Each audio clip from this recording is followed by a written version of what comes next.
Well, hello everyone and welcome to Monza for the Porsche Esports Carrera Cup Deutschland round number 3. My name is Connery Medic. I'll be joined by the one, the only Mr. Paul Smith, and we have a special guest, Nico Menzel, joining us a little bit later on for that real-life driver insight into the racing that we have coming up. But we're into the full swing of the season now here in the Esports Carrera Cup Deutschland, and I can't wait to get this particular race day started, Paul, because we go to basically the most famous circuit in Italy.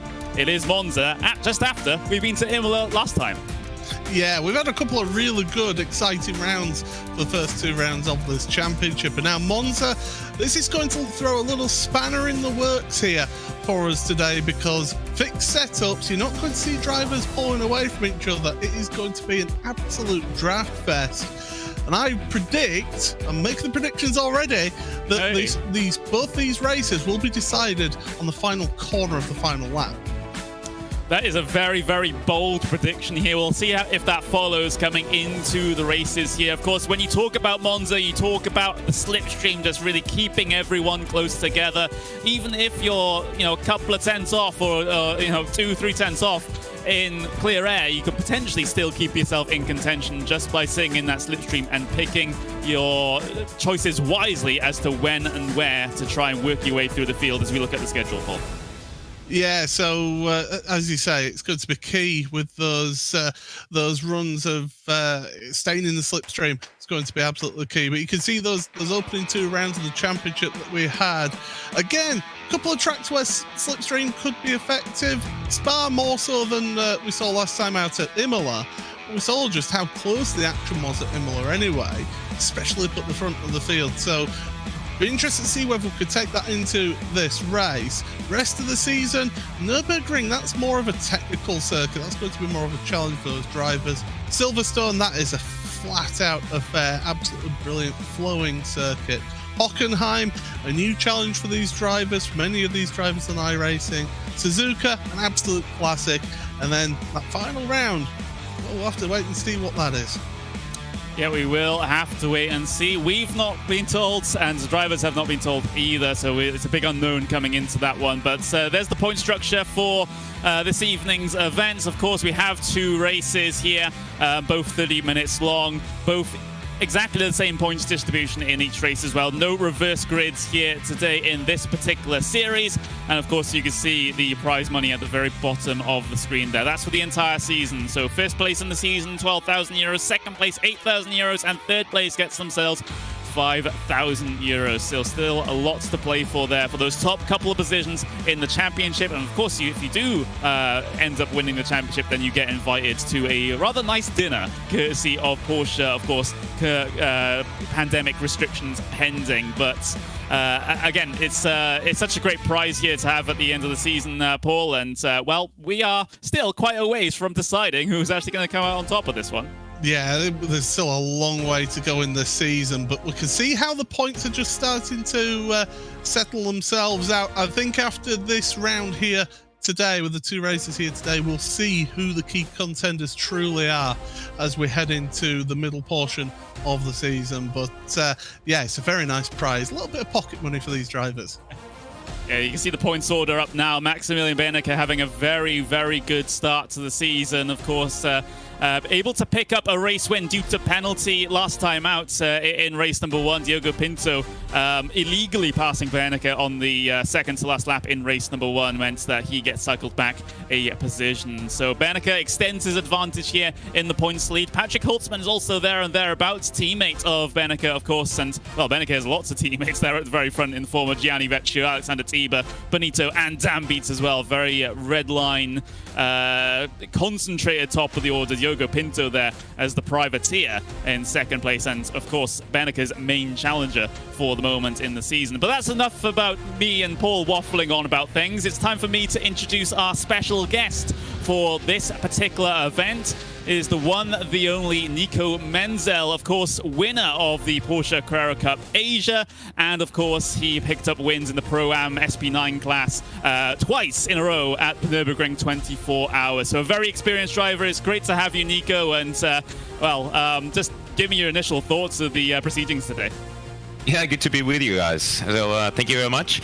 Monza is a high-speed circuit, so it's all about traction. It's all about the speed on the straights, also tactic games, especially in qualifying, but also in the race with slipstreaming. So I think we are going to see a lot of great racing, close racing, as we expected always in Monza.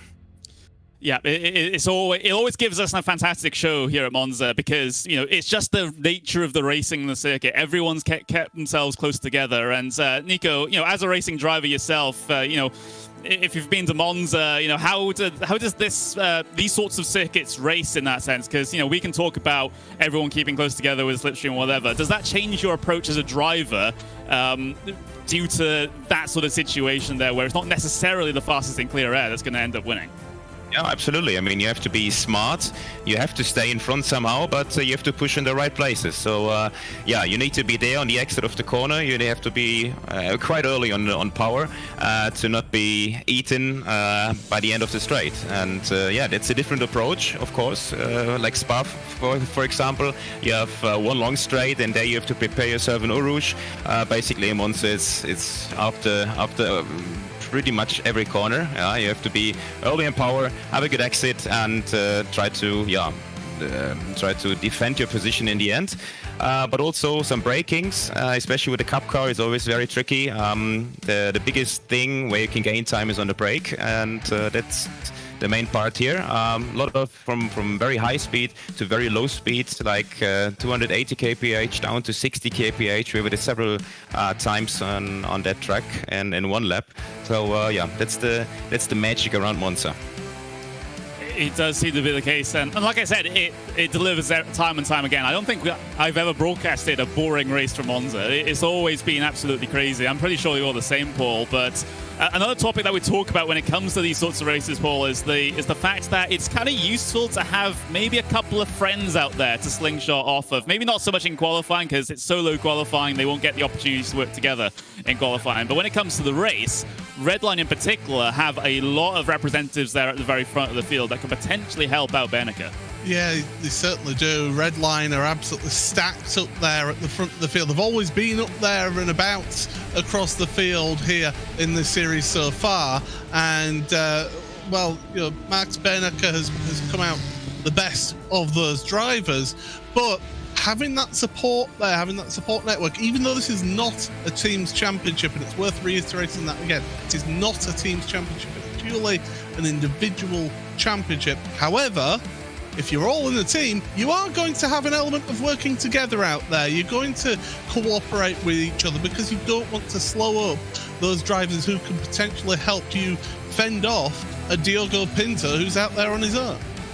Yeah, maybe the Redline guys can set up a little bit of a rolling roadblock sort of situation for Diogo Pinto to make sure their man gets towards the very top. But remember, like you said, this is not a team's championship. Any member of that sort of Redline cohort could really maybe try and take the challenge to Benneke and say, well, it's an individuals championship. Prize money's only given to individuals, and I want that top spot and not my teammate. So that's another interesting little dynamic here that we have in this particular series. There's Maximilian Benneke out there at the moment, heading his way through the Curva Grande. Of course, we still got a decent amount of time left here in practice, but basically what's going on out here, Nico, at the moment is the drivers getting used to the track conditions more than anything else. They've done all of their practice beforehand, you know, even through the qualification process to even get into this race. Now is just acclimatizing to the relatively hot track temp that we have out there. If I can get that up in Celsius here, it is very, very hot out there indeed. It's 42 degrees there on track, which is not the hottest I've seen, but it's going to be a concern. Yeah, it's pretty hot, and the car is not really. Let's say it's more movable in that moment. Yeah, if you hit a very hot track, it's same in reality actually, very comparable with the sim racing. You go out there, and the car is not that precise as you would expect in a little cooler conditions. But I think everyone is well prepared, and they prepared themselves. Okay, yeah, we have the first straight. I think it just went straight on the first chicane. Yep. Yeah. That's one of the tricky points, though, and you know what a lot of the drivers describe, especially those that race this in our equivalent of the Super Cup, the Porsche Carrera Esports Super Cup, which is the more international competition compared to this. It's they always say the trickiest thing about this car is the braking. Would you agree with that, Nico? Absolutely. And it's the same in reality. I mean, you really gain time on the brakes, and it's so super tricky to get it completely right on the brakes, and especially Monza. As I told you before, from very high speed to very low speed, you have to decelerate as good as you can, and yeah, that's the main thing about the Cup car, the most difficult thing, and Monza therefore is a very, very big challenge. Really is. And well, we see the practice times on the left-hand side of your screen up there. Dino Lombardi setting himself a decent time here in practice, and we saw him, as we see the car go off in the background, we saw him, Paul, have at least a pretty decent time initially at Imola, and it seems like Lombardi is looking to have some form of pace here at Monza as well. And before the season, he's a driver that I wouldn't have really expected to be fighting in amongst the likes of Benneker and Holtzman and Pinto. So Lombardi's doing very, very well here, at least in this portion of the season. But of course, we have to see whether this practice pace carries on over into qualifying in the race. Yeah, he seemed to do well in that race last time out at Imola. He really seemed to find his way in that event. This one, I think it's going to be a bit more pack racing. It's going to be a bit closer, a bit tighter, and it's going to be very, very tricky for him. But he's got a bit of form. If you can get a bit of form as a driver, a little bit of confidence, that helps you so much. Because if you're having a bit of a run of bad luck, I mean, we've seen that. We saw that with David Williams last time out, actually, the way that he was getting bullied about on track, and then he just didn't seem to have quite that edge, quite that confidence in the car, and was getting involved in a few little incidents. So it's easy for me to say that here from the comfort of the commentary booth, but the pressure that these drivers are under, just that little bit of confidence in yourself goes a very long way. It really does. We're on board with Salva Talens, who's a newcomer to this series. This is going to be his first race that he's been able to qualify himself for, and had a pretty good time in the qualification process as well. He was actually second fastest compared to Maximilian Benneker in the sort of event qualifying during the week. So he for sure has the pace here around here at Monza. Of course, he's no stranger to the top level of iRacing competition either. But it is good to see the MSI Esports driver take part here today, and I guess really, Paul, it's anything to try and get more variety in terms of the teams that we see at the top. Absolutely. Don't forget that, of course, it was Salva Talens who had to fight for his life to try and get qualification, automatic qualification for the Porsche Carrera Esports Super Cup, and it was right at this very venue where he got a 4th place in the feature race of that event, where he got himself qualified as the last automatic qualifier. So he snuck into the championship for a brilliant performance at this very venue. So he's got some good omens there for him. He seems to enjoy this venue, and he is a very, very supremely quick driver. 6th place for the moment, 0.4 of a second behind Lombardi here in practice. Lombardi holding about just shy of a 1/10 of a second advantage over Benneker, so things a little separated at the, well, at least compared to what we're used to seeing at the very front of the field, but everyone else further behind, though, in the mid-pack, very, very close. But of course, we'll see whether this translates over into qualifying or not. And remember, some of these lap times that the drivers are setting will be draft affected as well. They will not have any help from any draft when it comes to qualifying here, Nico, which is a little bit different compared to what you guys are used to with your open qualifying sessions and different qualifying formats in the real world. These guys solo qualifying, it's basically going out basically all on their own. But of course, since this is the sim world, they can all do it at the same time, so we can speed things along pretty quickly. Yeah, it's comparable with Superpole in real life, and yeah, you just have to nail it for that one lap, or I mean, now they have around 3 laps, which they can put on. I think now it's 5 minutes and 40 seconds left, so a few more laps they can bring on. Yeah, I mean that's the point. In qualifying, you always have to be there. You have to nail it 100% to get it 100% right. And I think there is something wrong in the left rear tire, isn't it? Yeah, I don't know whether that's damage on our side, because sometimes the damage can be a little bit different depending on exactly which person in the iRacing server is looking at it. So it might look weird to us, but it might look fine. It might be fine for the driver of the 212. It's fine now. Yeah, it's good. Yeah, and he's fast, so all good. Yeah, it is all good. But you got to remember, though, you know, it's a good point though to bring that sort of stuff up, because of course, you know, with the damage changes and some such, these cars are always being tweaked, you know, so you do have to be careful when making contact with these cars, Paul. I think we saw that at Imola with lots of contacts that were happening in the mid-pack and pack. Yes, contact can have a huge effect there, and it can, especially around here, it's going to be exacerbated, because the very slightest of damage to the bodywork of your car is going to lose you 2, 3, 4 kilometers an hour down the straight. And that's huge around here. You cannot afford to be losing any time at all out there on track, and losing that speed can really affect you. And hitting sausage curbs is going to be an issue here, especially out of the Ascari chicane, because that can damage either the underside of your car, or of course damage the bottom, the sills, or the front splitter as well. So you've got to be careful with using these curbs, but around this circuit you do have to use those curbs to get them around here the fastest you can. We're on board with Yannick Lapchan from Altus Esports. He did compete in our first round at Spa-Francorchamps, but missed the second round at Imola. But he's back in action here at Monza, and looking to put that, at least that Altus Esports car, somewhere inside the top 10, I would suspect, for Yannick Lapchan. Remember, we are in practice at the moment, so those times that you see on the left-hand side, practice times for the moment, but we'll get ourselves switched over into qualifying mode in just about 3 minutes time. And Nico, here at Monza, qualifying, important, not important? What is it? Super important. I mean, qualifying is always key. In Monza you can overtake due to the long straights, and we have some good overtaking possibilities, but still being in the front position is always the key.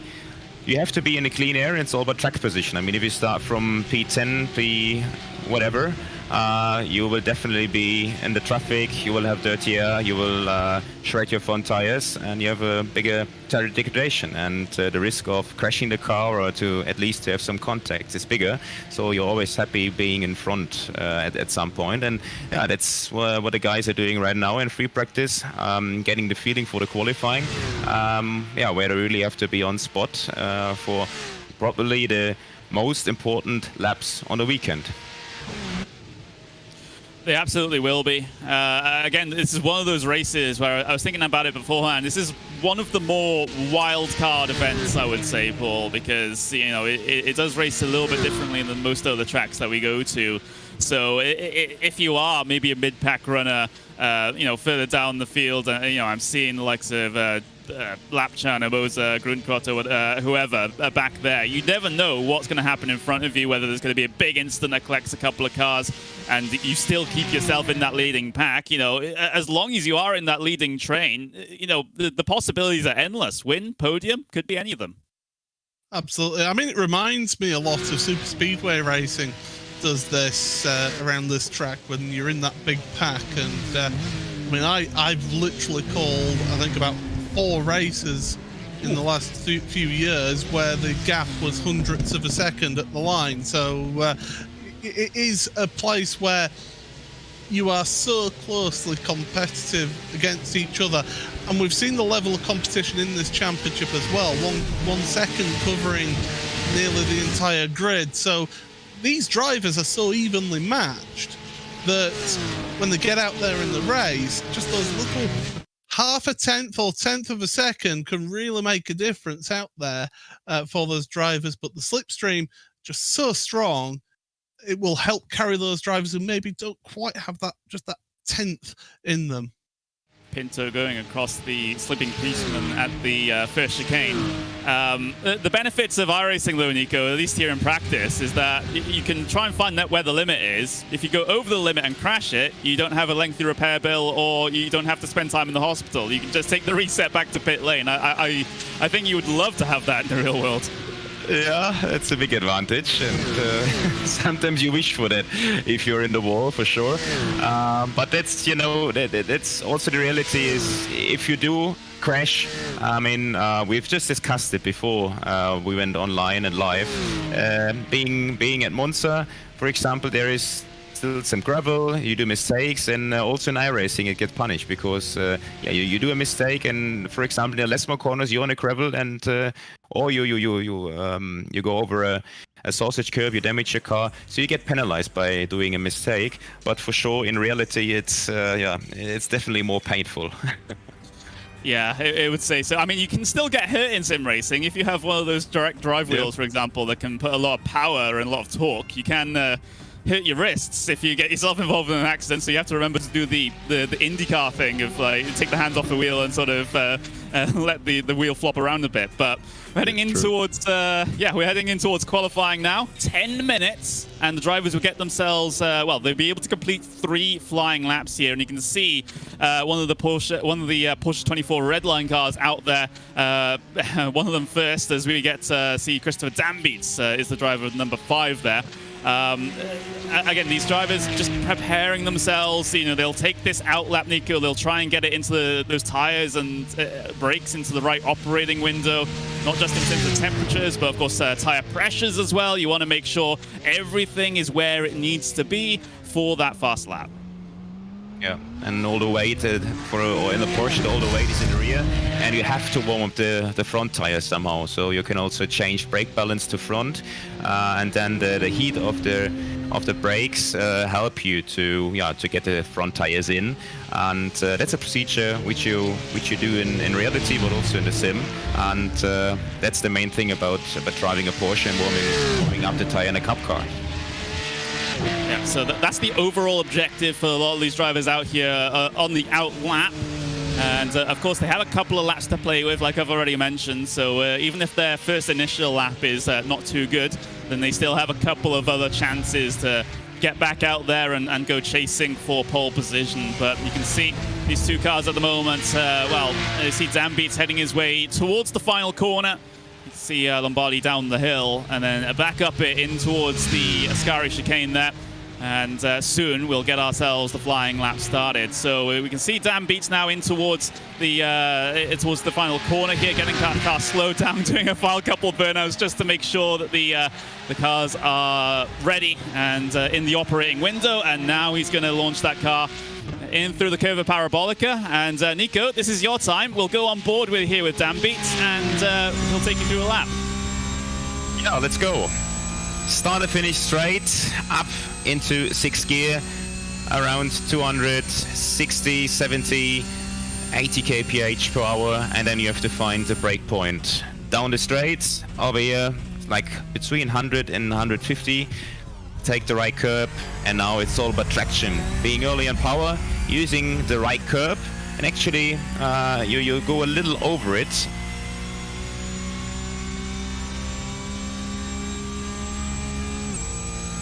I think now I'm back. Yep, you are. Continue. Yeah, it's the second chicane, left curb full, and the second one, the right curb, you don't take that one because otherwise you get compromised in traction. Less more one, you're always a little too fast in there, so you have to compromise on the entry, using all the curb, all the road on the outside there. Same here, compromise it on the entry, all about the exit. Keyword is exit, exit, be early on power, up towards Ascari chicane. 6th gear, over 200 kph. And that's a bit blind going up here. Now you see it, you go over that left curb, prepare the car, stay on the right, left curb full, and then use all the road again on the outside for the last straight before Parabolica, probably one of the, or the fastest corner around Monza. Without ABS, you have to release the brake quite early here, again being early on power, and now usually you go pretty much to the outside, and now taking the short way to get the lap time done. So Dan beats across the line. And was that a valid lap, first and foremost? It was. So he's up into P6 there, just a handful of tenths of a second behind Maximilian Benecke, who goes provisional pole position for the moment. So these are the early times coming through. Drivers just setting their banker laps. This is something they can build off of now for the rest of the session, Paul. But Benecke definitely in the driving seat for the moment. Yeah, he certainly is, looking very good. But Diogo Pinto up there once again with him. He's certainly showing how good he is out there on track. Nicholas Laubisch going through the second chicane at the De La Roggia into the Lesmos. The Lesmos, it really helps you with the camber of the curve. It really helps you just carry that little bit more speed. But as, of course, as Nico said, you always carry a little bit too much speed around that first Lesmo. Yeah, you got to be so careful, and of course a little careful with the off track sometimes as well around here. If you get yourself a 1 incident point from iRacing, or even a 0 incident points for like slight taps of the walls and things like that, you cannot. Well, that lap won't be valid, and it'll be deleted from the timesheet. So it has to be absolutely clean, absolutely perfect. We're watching Diogo Pinto at the moment on another flying lap here to the 1:49.590. Last time it's a 1:49.474 to beat. That was Benecke's lap time. Let's see if Pinto has it in him in that 1:21 to be able to go to the top of the timing order here today. And looks like, I thought he just briefly slowing it up there in towards the, yep, he is. So he's just winding up for his final lap, I suppose. Yeah, his out lap was that. Yep. So, yeah, compromise, as I say, 1 flying lap. You then sacrifice that second flying lap to have a fresh, get yourself back into the pits, fresh set of tyres, and then you go for it on this third and final flying lap. So this is his last opportunity for Diogo Pinto, and I'd be interested to see. He's got to absolutely gun it, give it everything he can here. Of course, his drivers had to qualify through a hot lap, the time attack, so these drivers will have had plenty of time and practice at hot lapping around this track. Not an ideal exit out of turn 1 or turn 2. I was slightly sliding there. This is a lot of pressure though, Nico, isn't it? For the final minutes of the session, the last chance at a flying lap for Pinto and pole position on the line. Yeah, you have to bring it on, and that's what it is. It's always sport, and especially professional sport is always pressure, and you have to deal with it. You have to be there, and some guys are extremely strong under pressure, even stronger than before, and then other guys, they are training world championships, training world champions, and then in qualifying in the race, they can't transfer it on the truck, but I think he's doing a pretty nice lap still here. Always on the edge with the track limits, full curb there. I mean, you love your car, but you have to go fully over it. And if you go fully over it, it's fine. If you go half over it, you get some movement in the car and it doesn't feel great. But if you take it full, it's fine. And here you have to be really careful without the ABS. Release the brakes really early, then stay on the inside. You can, you can be on the inside on the curb, which supports you. And now he's taking the very short way. Across the line he goes. Not quite good enough though. Couple of tenths of a second shy of the mark. Benecke is heading his way out of the final corner now. Let's see if he's able to improve on his lap time as he comes across the line. And he does not improve on his provisional pole position time, so he won't extend his advantage any further. We are getting into the latter portions of the session now. Many drivers have already completed their qualifying or their 3 allotted flying laps here. Here comes Patrick Holtzman. He did a 1:49.730 earlier on in the session. He needs to gain a couple of tenths of a second to get anywhere near his teammate's pole position time. Let's see if the German's able to do it. Lombardi gets himself up into P3 with a great lap here at the end of the session. Holtzman across the line. He goes a 1:49.615 there. Holtzman up into P3. So Lombardi's, P3 was very short-lived there, Paul. Certainly was. Patrick Holtzman spoiling the party there as David Williams out there. He's not having the best of times so far this season, is David. He'll be looking to try and get a strong result out here today. Just having a look at this through into Lesmo 2. It's that corner exit. They actually tightened up the track limits around there a few builds ago on iRacing, so it's so easy to make the mistake. I don't think David Williams is going to make it to the end of the lap, so I think this will just be him trying to get a feel for how the track is out there before the start of the race. Yeah, due to this being lone qualifying, it won't allow you to finish your flying lap here with the iRacing system. So once that clock hits 0, that will be it. Everyone will then be shuffled on over into the race session. So for race number 1, we do have your starting grid then here for this particular event in the Porsche Esports Carrera Cup Deutschland from a very, very sunny and very warm Monza circuit. Here's the starting grid then. Maximilian Benecke, another pole position for the driver of the 11. Then Diogo Pinto in P2. Patrick Holtzman lines up in P3 with Dino Lombardi in P4. It's an all red line third row though. Alexander Tiber and Gianni Vecchio P5 and 6 respectively. Further back, you have David Williams, P7, Salva Talent for his first Porsche Esports Carrera Cup Deutschland race. He starts in at P8. Christopher Dambeats, P9. Manuel Torres, his first event as well. He starts in 10th. Looking back, Enzo Benito, P11 with Sergio Ferrero in P12. Adam Volkovich starts 13th with Dylan Scrivens in 14th. Ricardo Ferreira in P15 with Andrea Alberti, P16, Yannick Lapchan and Gael Valero, 17th and 18th respectively.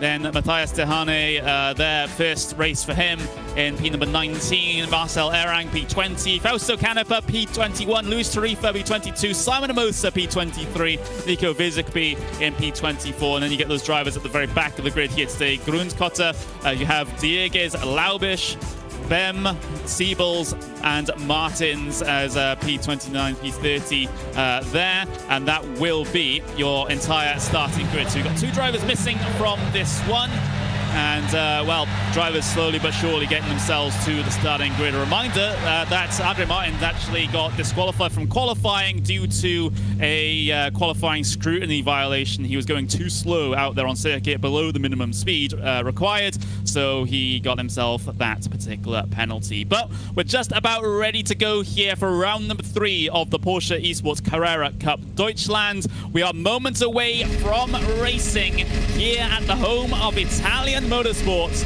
Those engines rev and we will get going, storming down in towards turn number 1. Someone stalled on the grid. Dino Lombardi. Lombardi just did not get going at all as he gets swallowed up by the field. There's a bit of contact, actually large amounts of contact there as he tried to get himself off of his grid spot. Battle wheel to wheel though for P1, coming in towards the first chicane. Pinto going for the race lead. He has to do it around the outside of the second apex and he's got it done on Benecke. But what a horror story from Lombardi.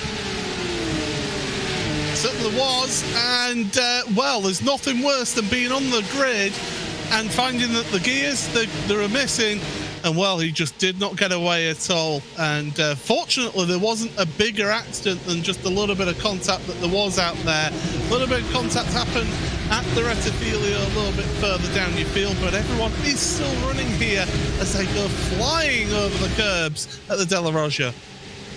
We don't usually see that, Nico, but trust me, in sim racing, usually people get themselves off the line. Simply did not happen there from Lombardi, and the drivers behind just had to scramble to avoid him.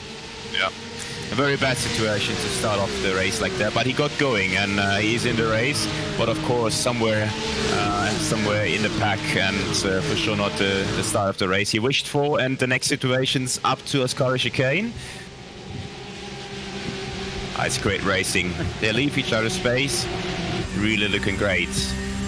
Oh, it's all getting a bit sketchy here. This is the battles for P number 6 and back here. So Dan Beats leading in number 5. You got Manuel Torres looking for the middle. Bit of contact from behind. Big impact from Benito into the Armco barrier. He gets spat out into the runoff through Parabolica. That was David Williams, not David Williams, but it was the backing off of the throttle because of Williams and Dan Beats battling side by side that caught Benito out. He didn't expect them to be going that little bit slower going into the braking zone and just nowhere to go in that one. Here we go then, side by side, Dan Beats and Williams now. The Coanda versus the red line. Coanda around the outside in towards the apex. One more contact behind. Someone's been spat out into the runoff. Adam Volkovits there, having to take to the access road and do the slalom course to try and get back out there on circuit. Now we've still got wheel to wheel. David Williams now fighting with a different car. He's now trying to go wheel to wheel with the 555, which is Sergio Ferrero on the way down in towards the De La Rocha chicane. It's been a craziness here. In the first 2 laps of this race, we've seen so many incidents. Yeah, but that's Monza, and I think in the background it's Lombardi fighting back. Yeah, flashing. So he's still in P11 and trying to come back. So he has to drive a clean race now. For sure, he has some damage because he got damage on the start because not everyone could avoid him. But the car is looking good, and someone is in a car. Yeah, someone at the back of the shot.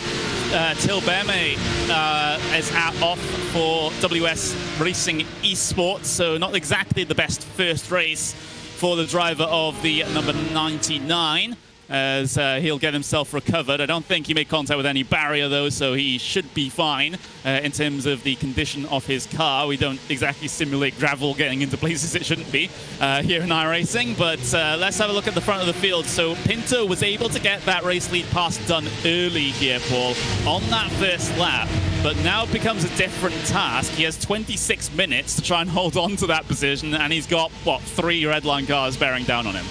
Yeah, good luck with that. That's all I'll say to you, Diogo. But right now, if I'm Max Benneker, I know I'm not getting attacked from behind, so I'm just lifting off, sitting behind, assessing the situation, putting pressure on Diogo in front to try and force a mistake, because I would rather force a mistake from my competitor than try a risky move that's not quite fully on out there on track. So I think he's happy to just sit behind here. But this is the replay. And Nico, the question I have for you really is, you're not so much the car directly behind that one, but when you're 2 cars back in that line, you don't see that car stalled there and you just launch, and all of a sudden car in front moves out of the way and there's a car stood there. How difficult is that at the start?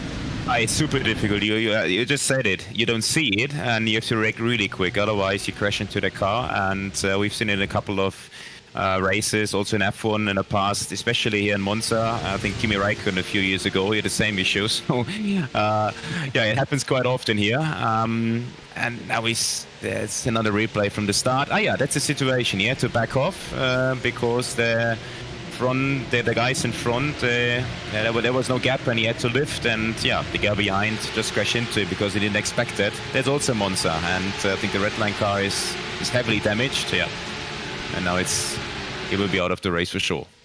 Yeah, that's more of a send it into the wall in frustration sort of move there for Enzo Benito, which I guess it's sim racing. You can do that. You don't obviously see that in the real world. But here's what happened to Volkovits. There's a bit of contact with him as well coming down in towards turn number 1. We saw the back end of that as he got spat out into the access row, but we didn't see what caused it. I get the feeling, Paul, the stewards will have their work cut out here for the first couple of laps of this one.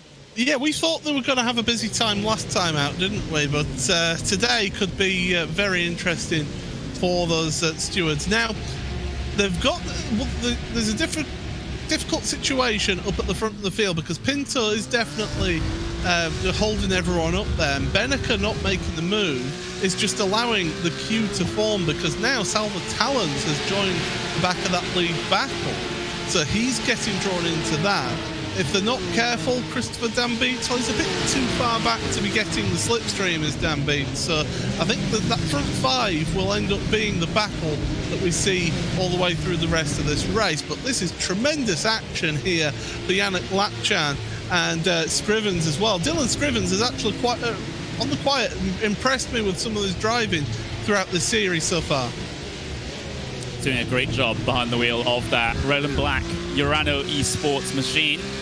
Got caught offline a little bit there, coming through the Lesmos. It does mean that he's slightly under threat from Lombardi, who's on that recovery drive after not getting off his starting grids, and Gianni Vecchio is the driver running on board with at the moment, getting all over the back of that Leo Racing Team Porsche ahead of him. But nose to tail through the Ascari chicane they go. Again, gotta take as much runoff as possible to carry that speed on the way in towards the Parabolica. And here's the the orange trimmed Porsche getting very, very close on the way into the Parabolica. Vecchio looking to the outside through this high-speed right-hander, looking to cut back to the inside to try and gain some speed off. He has a lot of momentum here. In fact, he's going to bring himself level. They almost rub doors. They do make contact, but they hold it together.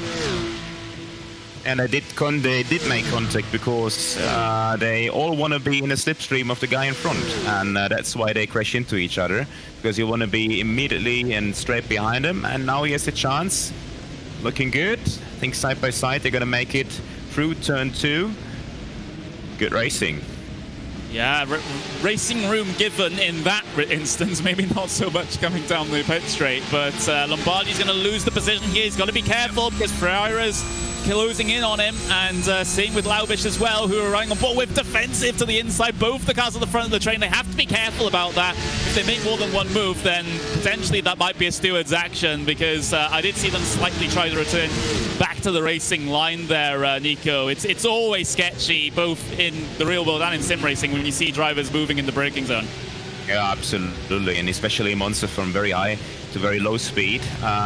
But the situation for Lombardi is a bit difficult. One lap ago, he was on his way to P8, P9, and he was in the hunt. And yeah, now you lost one position. So you always have to have, you're trying to gain a position, but at the same time, you have to have a look for the other guys behind and have to have a look in the mirror. So being in a pack is always difficult, but in Monza, even more difficult than in other places, because they all get more together on the straights again using the slipstream, and that's the thing.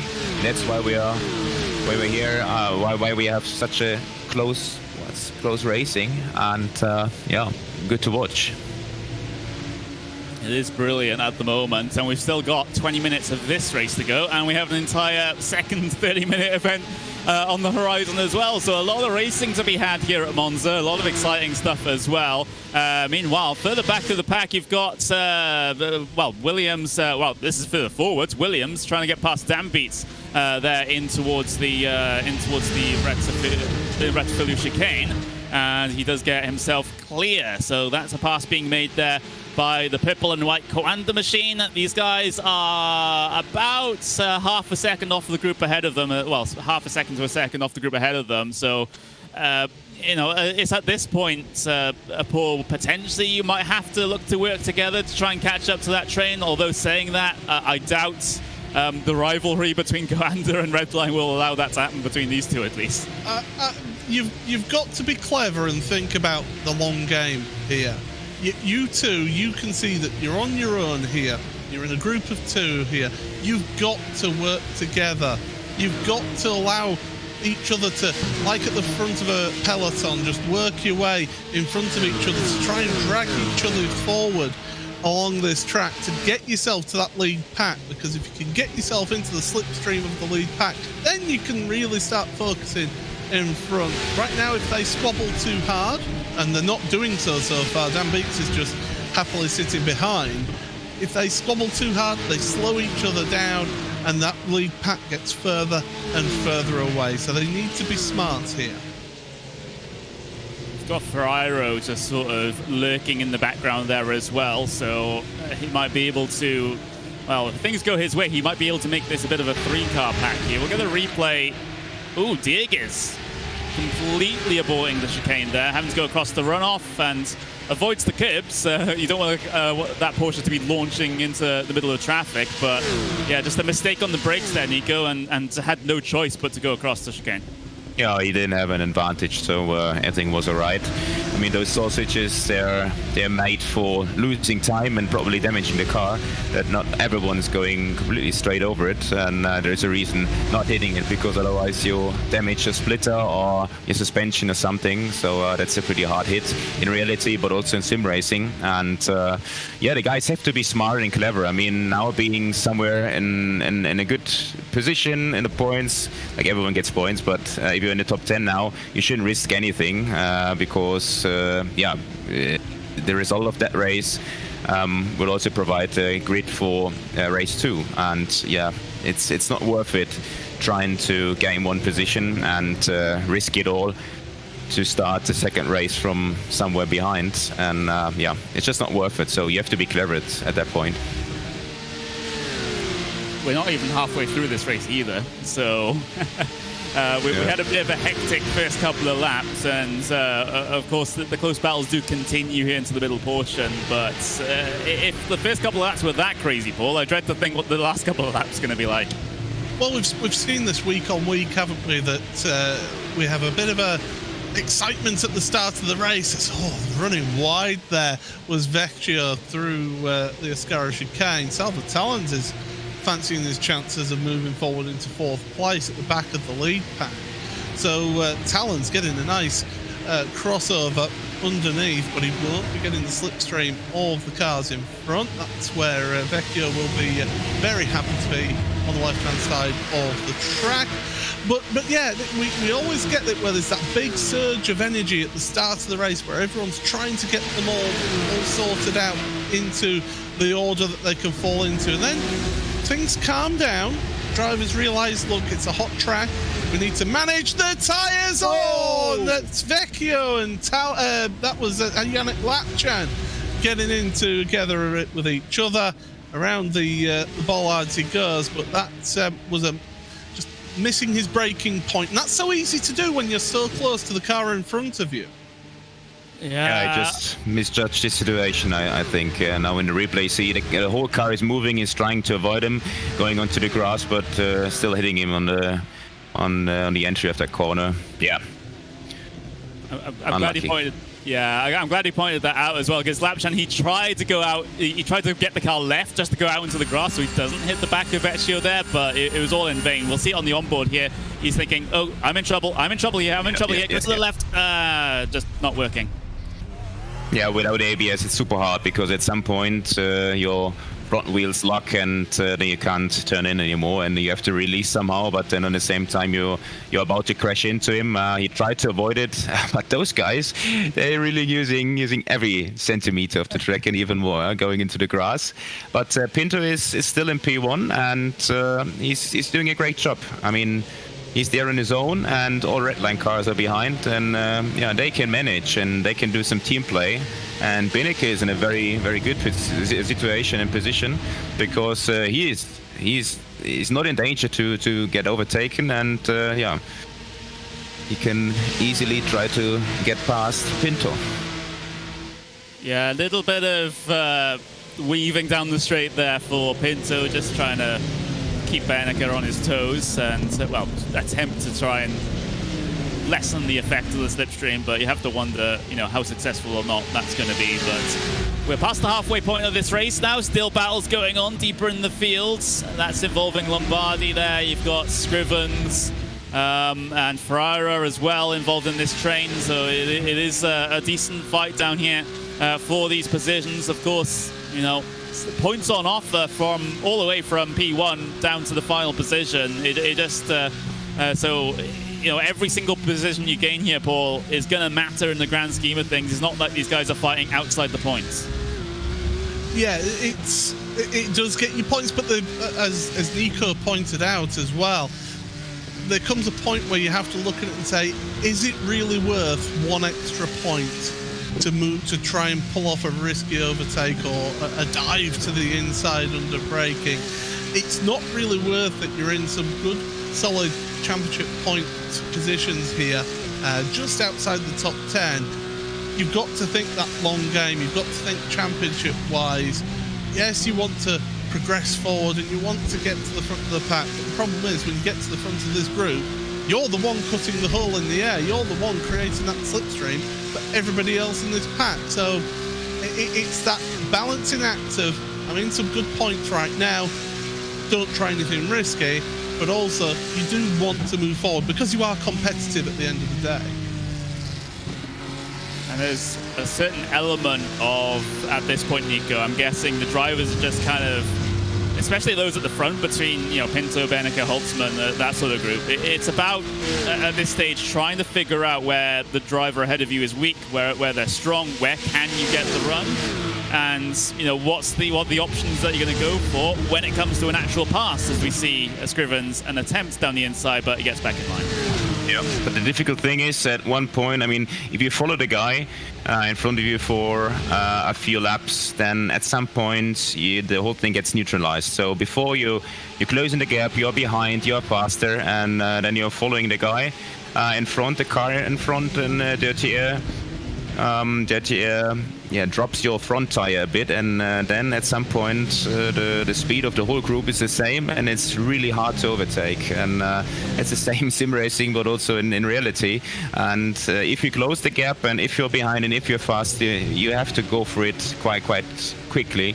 Otherwise, you end up there, and the whole thing gets neutralized. And that's the big thing.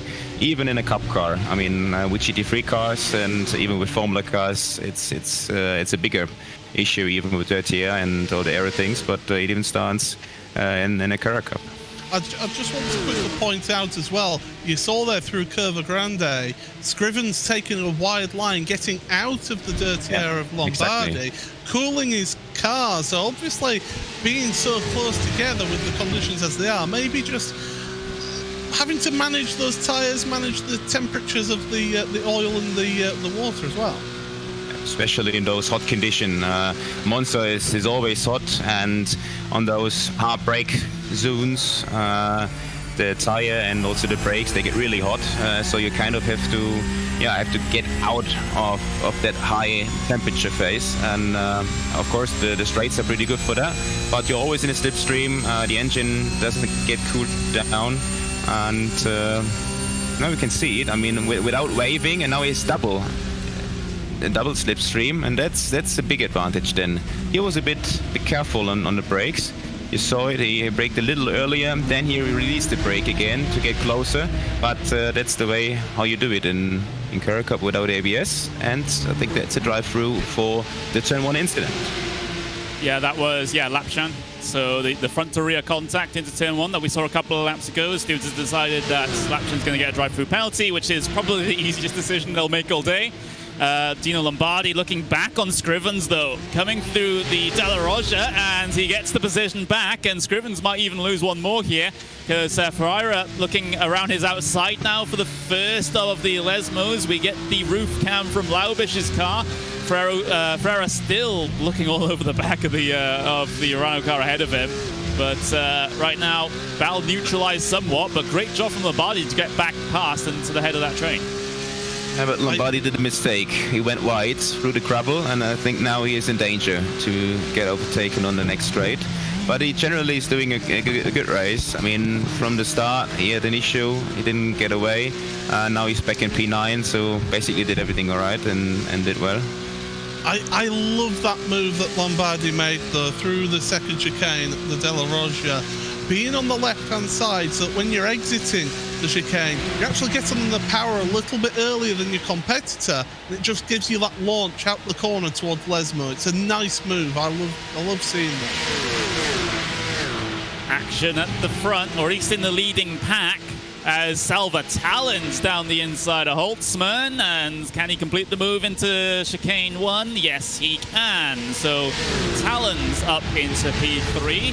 So we have 3 different teams represented, although Pinto isn't part of the team at the moment. So further back, though, still this Lombardi and Scrivens battle, but it comes to a head, and there's a bit of contact. Lombardi half spins towards the outside. He's able to get going pretty quickly, though, and he might not even lose the draft of these guys ahead.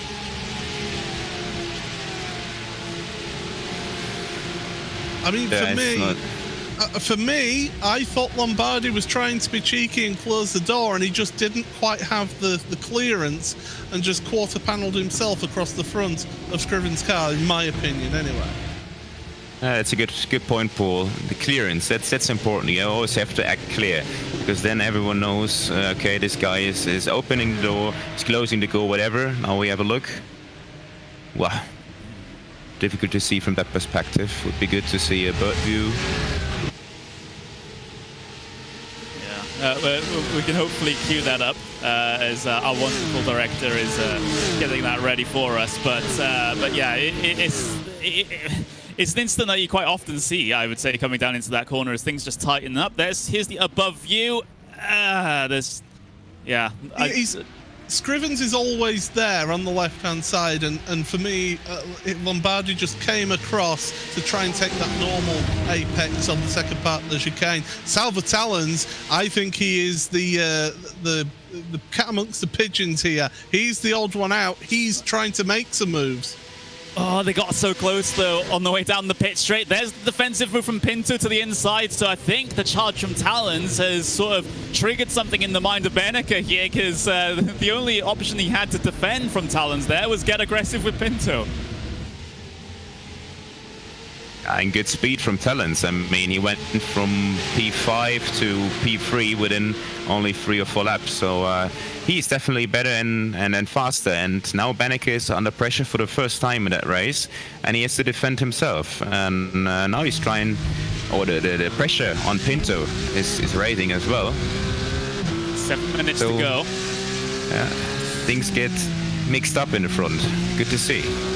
Yeah, so this is what we like to see here at Monza, the leading pack getting, well, involved with each other, shall we say. And don't forget, it's not just these top 3 either. It's you can still count Holtzman and Tieber in this one as well. They're on the outside looking in, so they're looking to try and pick their way through on this little fight going on up ahead, as well as you can see Pinto just gesturing towards the inside there, just saying, like, you're not going to get by me easily here, Beneke. I'm going to fight for all...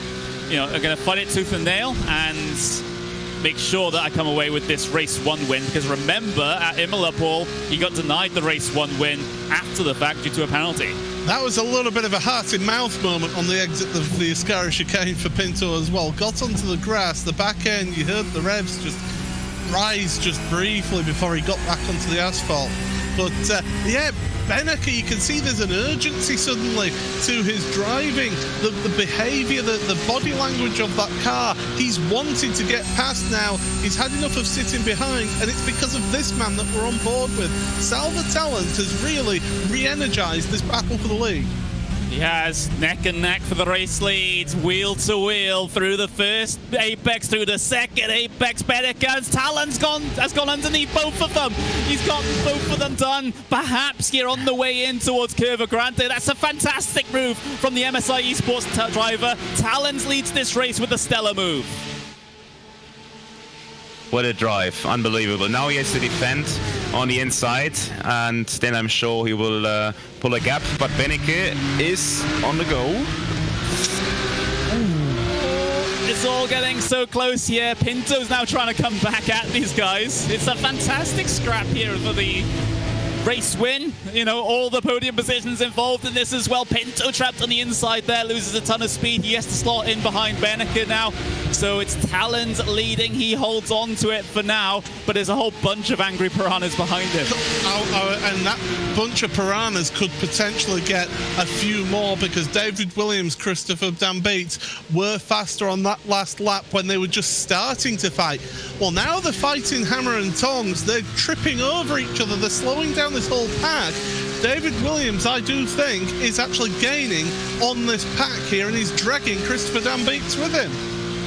There might be more cars involved in this, and well, you know, because they've been fighting so much. Like you said, Paul, they've been scrapping so much and slowing each other up that everyone else is looking, okay, we're getting a whole bunch of time on these guys now.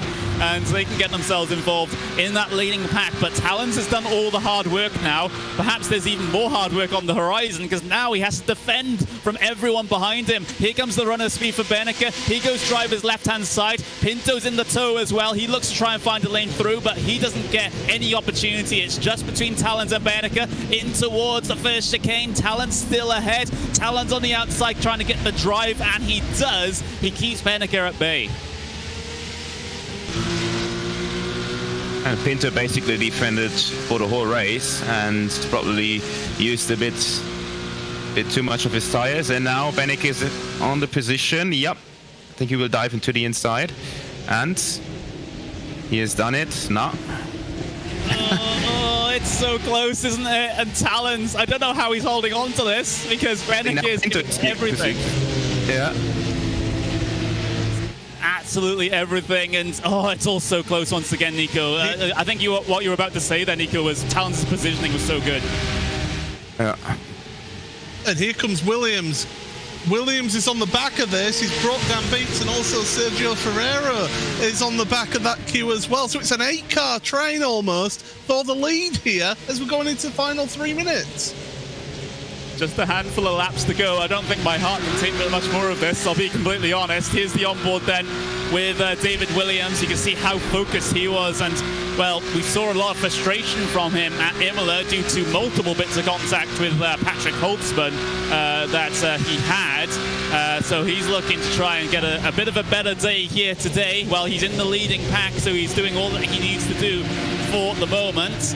And the only way is up from this point forwards, as long as he can keep it on the grey stuff. Going to be coming across the line now with about 2 minutes left to go. So this will be perhaps it will be the 2 laps to go mark here. And here comes another run from Beneke. Here comes the double tow from Pinto as well. Talons again to the inside to try and hold on to this race lead. Let's see if he's able to do it 3 times in a row, holding on through the first chicane. It's a better line this time around from Beneke, but he still can't quite get the speed off the corner. He can't quite pack the power down on that tight line.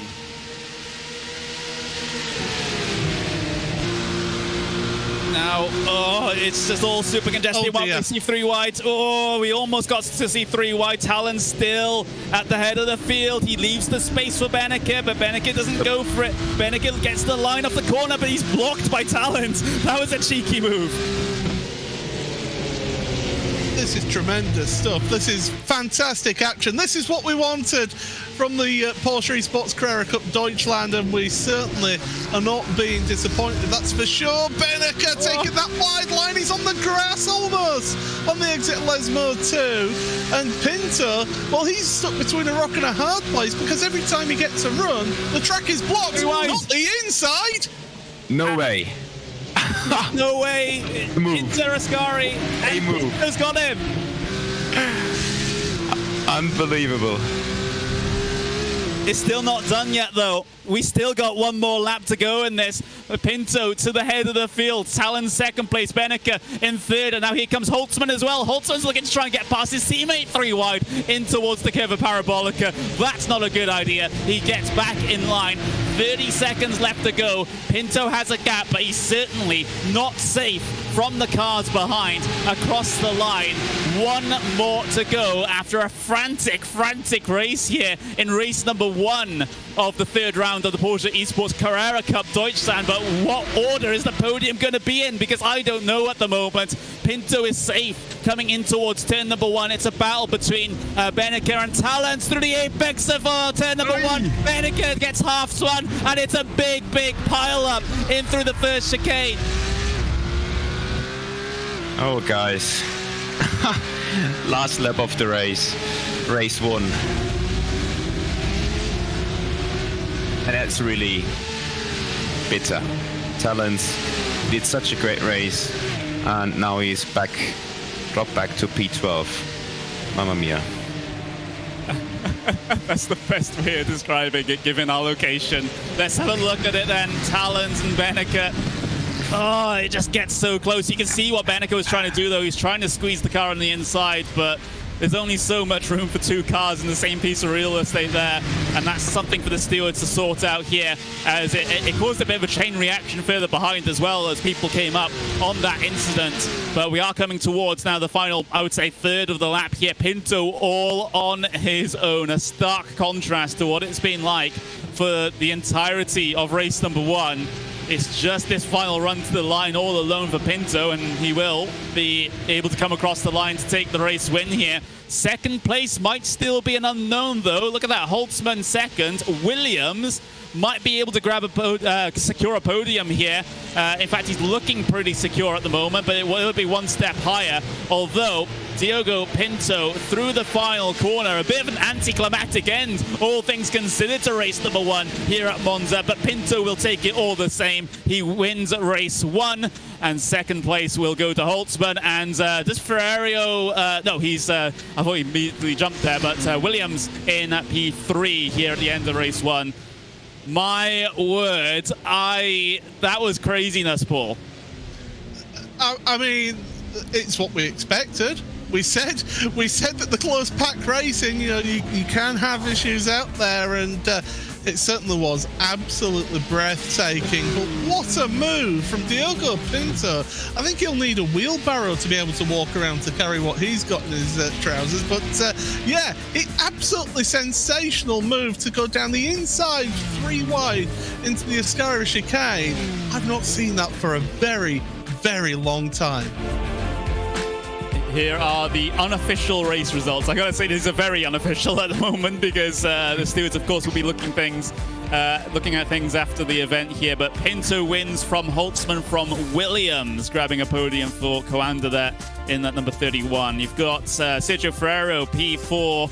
Dan beats P5. Beneca, he does come home P6, so it wasn't as bad as it could have been for Beneca there. He could have lost a lot more positions in that incident. You've got Ricardo Ferrara in P7, Dylan Scrivens P8, Tiba P9, and Dino Lombardi after that stall on the line. On the start, he's in P10. Nicholas Laubish, P11. He made some good progress through the field here today. Andrea Alberti, Salva Talent, though what could have been fighting for the race win at the very end. But it's P13, perhaps the unluckiest of numbers for the MSI Esports driver. Tobias Grunskotter in P14, Marcel Erang P15, Gal Valero in P16, Gianni Vecchio 17th, Adam Volkovic 18th, Carlos Diegues 19th, and Manuel Torres here 20th in race number 1. Then towards the back of the order, Andre Martins, after having started at the back of the grid, he improves a good handful of positions up into P21. Til Beme in P22, Luis Tarifa P23, Vizik P24, Lapshan 25th after a penalty, Dahen P26, Amosa, Canepa, Siebels, and Bonito round out the top 30, and that is your entirety of your 30-car finishing results here. But we are not done here in the Porsche Esports Carrera Cup Deutschland, because we have a little bit of a break now, but we will get ourselves another 30-minute race coming up. And Paul, if it's anything like this one, I think stay tuned, because that's going to be crazy. Yeah, grab yourself your beverage of your choice, because this second race could be really tasty, that's for sure. I didn't expect Pinto to win by that margin, but to be honest, that margin did not tell the full story of this race. Personally, I think Beneca, and I think Nico actually touched on it during the broadcast as well, by him sitting behind for so long, he fell to that driver, Pinto's pace and his speed and his braking zones. What Salva Talens did, he just arrived, turned up, and went, I'm going for those positions, and just went for it. And that, I think, is key here, because Talens just shook things up, and all of a sudden, it was as if it awoke Beneca to try and make some moves. But yeah, Pinto, what a move into the Ascari chicane. And that was also clever from him. You immediately went to the left side to not give Talents the slipstream, the toe in that moment. And that's why he got a bit of a gap towards the start and finish straight and towards Parabolica. And that actually was the reason why they crashed into each other, because they were fighting and he was in front and not really involved. So he did absolutely everything right. He defended himself for the whole race, and didn't kill his tires completely. We're still alive, and yeah, that was the situation then. Unlucky, just unlucky, but for me, a racing incident. Yeah, lots of drivers piling into that one. We have, is that a decision already that I see come through from the race administrators? I think it is. So you say racing instantly, go stewards, say 5-second post-race penalty to Beneke. Okay. Ooh. Wow. It's so super close there, and we've seen it a couple of times. I mean, for sure 10 times there, and it worked out, and that time it just didn't work out. But I don't see Beneke being the one pushing him out or something. It was just unlucky for me. That's my point of view in that moment. It was a squeeze. It was certainly a squeeze, wasn't it? But at the last lap of the race, you're going to squeeze your opposition driver, and sometimes that works out for you, sometimes it doesn't. Yeah, and of course this won't affect the starting grid for race 2 because we can't apply penalties like that, so everything will have to be done after both events are concluded. But what that would do, though, is put Beneke back from P6 into, I would have thought, back into P7, if not worse there. I have to try and do the quick mathematics in my head to see how that one works out. But yeah, I think it would be just back into P7 there for Maximum Beneke. So another position lost due to the penalty, but of course he'll keep that P6 for the starting grid of race 2 because, again, we can't do the penalties applied in between the races here. So at least he can count his lucky stars that he's not starting one spot further back on the grid, but it's not ideal for his championship, especially considering Pinto won that race and he got a huge points margin on him, at least in this event. Yeah, it's crucial for Pinto to be able to do that because Beneke had quite the lead going into this round of the championship. So yeah, as we're watching these highlights, it was only half an hour, but I've forgotten half of what happened in that race because there was so much happened in that race. This is that move that I love, just getting on the power nice and early out of the Della Roggia. Certainly did a good job there, but yeah, Beneke, it's just little mistakes like that. We've seen him under pressure make little errors like that in the past, haven't we, Connery? So he isn't completely infallible, but I would say overall it was pretty hard but fair racing between all three of those drivers there. Yeah, and it was great, but you know, in the end, it all fell apart. At least for the leading train. That's just how desperate these drivers are for points, and you know they're wanting to try and get themselves in the top 3 of the standings at the end of the season to qualify for that prize money. So you can see how much it means to them. Talons, of course, has a bigger job than the rest of them, given he didn't take part in the first 2 events. But yeah, I think you said it best, Paul, a couple of moments ago, where you said Talons is only intention there is to go forward. Like, he wasn't playing the game that the rest of them were playing. He like the rest of them were playing like, okay, we'll sit in line, we'll have a look on like the final 2 laps or something. Talons took a completely different attitude to it, and he just decided, hey, I'm just going to get to the front of this field. There's nothing you can do to stop me. And to be honest, I think that's an approach that you have to take sometimes.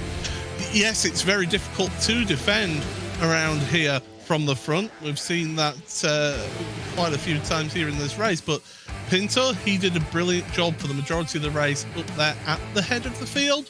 So I think, do we see a little bit of a change in tactics for race 2 for a few of those drivers out here today? They'll have seen what happened at race 1 and think, right, I need to go for it. Potentially, Nico, what's the attitude, at least from your perspective? You know, especially if you're someone like Beneke, who's, you know, had that instant towards the end of the race there. You're now cycled back into P6 to start race 2. What's the approach that you would take? Oh, at the end of the day, he has to stay calm. That's the most important thing, because he is in the lead in the championship, or still, I don't know if it is yet, or if he's still in P1, but at least he is P2 or P3 or something. So just keep calm and do your best. You have to accept if a race didn't really go your way then in the end, and just do a good job in race 2, and do your job as you always do. Yeah, and with good teamwork, with Team Redline, I'm sure he will get somewhere in the front again. Yeah, it still has a lot of friends up there, but then again, even behind him on the starting grid, he has Ferraro there, he has Scrivens, we have Lombardi, Laubish, you know, so a lot of very potent competitors behind them. That's really shown in that race number 1, Paul, how hard that they can fight. You know, they were our main featured battle in the middle of that race, so Beneke has his work cut out here. I think Dino Lombardi really needs to salvage something out of today. Maybe salvage his clutch from the first to get that right for the next start. But yeah, he's got a point to prove in the second race, I think, as Dino, to try and show, hey, qualifying wasn't a fluke that I was up there. I need to be able to show that in the race as well, and we've not always seen that from him. So hopefully he can just step it up a gear and be able to push on. But yeah, there's plenty of drivers there in that top 10 that any of them could potentially win this race, because this field is so close, tight on in terms of speed. So I'm already looking forward to this next race. Yeah, we've got about, well, 35 seconds until we get ourselves the gridding procedure for race number 2. We only have 1 minute of gridding as well, so we'll have to speed through the starting grid pretty quickly. But yeah, this has really set the stage now for race number 2. We had a fantastic race number 1. We had a crazy action at the front, but you know, does that carry on over here into race 2? Will it be a bit of more of a calm affair, or is it going to be even crazier than the last? We'll just have to wait and see. But the main part, at least for, like you said, for Lombardi, is getting himself off the line this time around instead of just sitting there like a lemon and having those fields swarm through on him. But I'm sure he's learned his lesson, and he'll be able to get his way rapidly down in towards turn number 1. But time has expired here in the little warm-up / break session that we have between the 2 races. We will be able to take ourselves a little look at the starting grid then for race number 2. Remember, it's just the results of race number 1, so if you remember those, you're good. But Diogo Pinto in P1, Holtzman P2, Williams P3, Ferrario P4, Dan Beats P5, Beneke starts in P6 here for race 2. Ferreira P7, Scrivens in 8th, Lombardi starts 9th with Laubish in 10th, Alberti in 11th with Talons starting 12th. Let's see how far he can work his way up through the field from there. Grunskotter P13, Erang 14th, Valero 15th, Vecchio 16th, Fulkovic 17th, and Tieges in 18th here today in race 2. Torres starts 19th, Martins 20th, Bem, Vizukbi, Lapchan, and Tahan bring things down to P24.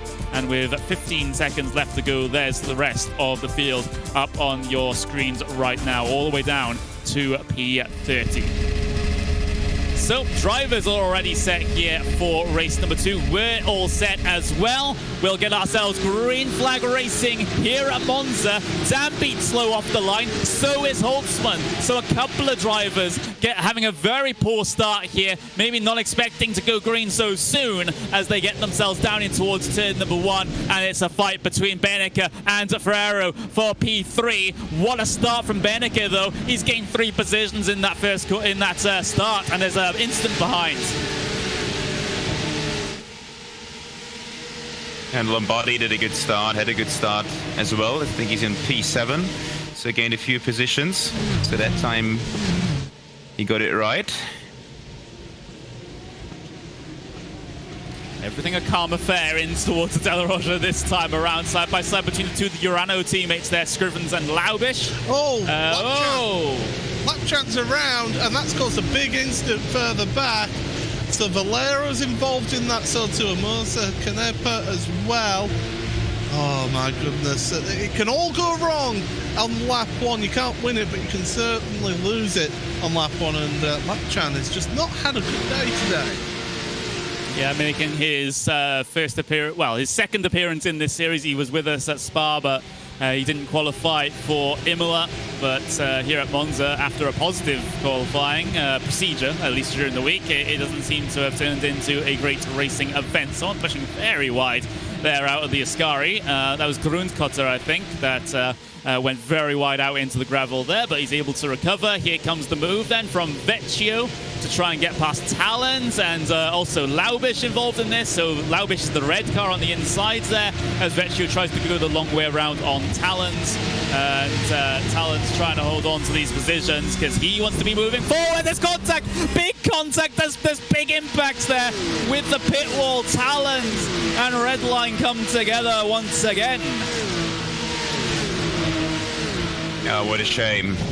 After the last lap incident in race 1, he's out of the race after 1 lap in race 2, even though he had a good speed.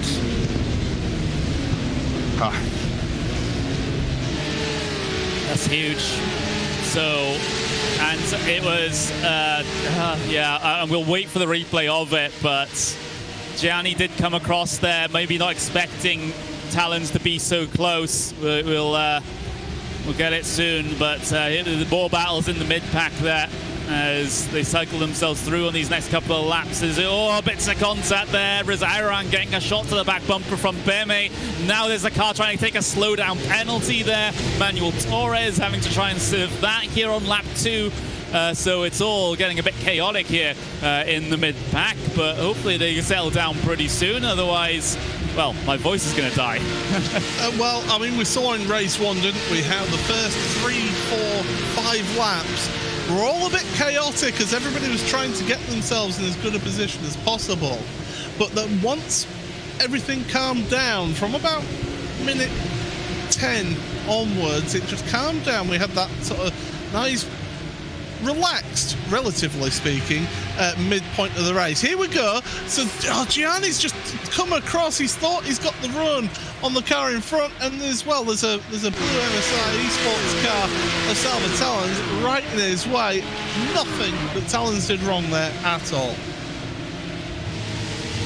Yeah, it just simply wasn't clear, and I guess the benefit of iRacing more than the real world is that you do have that sort of computer spotter, Nico, that's telling you there's a car to the left, there's a car to the left, and I don't think Gianni realized how close that car to the right was in his particular instance. Yeah, you wanted to go out of the slipstream and out of the side draft basically as well, and just didn't see Talons on the right side, I believe. And yeah, but really bad for him. Feeling very sorry for him after a great speed and a fantastic race 1, because he was the guy pushing very hard and yeah, keep the guys awake in the leading group. And now he's out. Oh, Alberti getting spun. The DRS Wave Italy Esports car out into the gravel.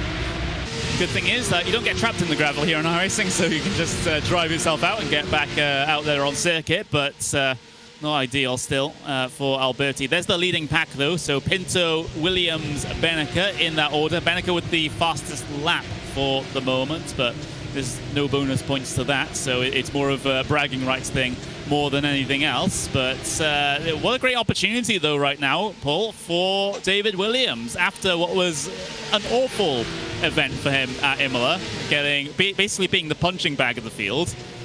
He's now in a position where he has a very realistic possibility of taking the top step. It's a long way to go in this race yet, but yeah, it was nice to see David, the beneficiary of an instant in the last race for once.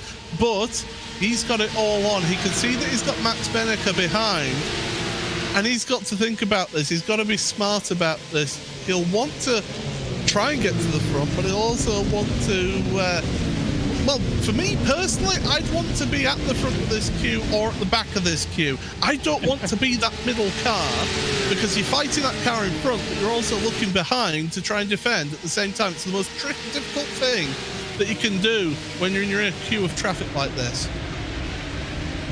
Does that reflect into the real world as well, Nico? You know, do you prefer to be the car in the middle of a battle like that, as we see lap times incident? Yeah, being the guy in the middle is always tricky, because actually you would like to overtake the car in front, but at the same time you have to have a look in the mirror as well. And but that's something you learn in karting, because there it's basically the same as we have here. It's one big train, and you have to be clever. You shouldn't go completely to the outside, for example, trying to overtake him on the outside, because then 4 or 5 other go-karts, or in that case Porsches, are behind and trying to force you off the track, basically, and trying to overtake you. And that's something you learn really from your childhood onwards, from go-karting, in go-karting, and that's the best school basically for racing, for big real-world racing then.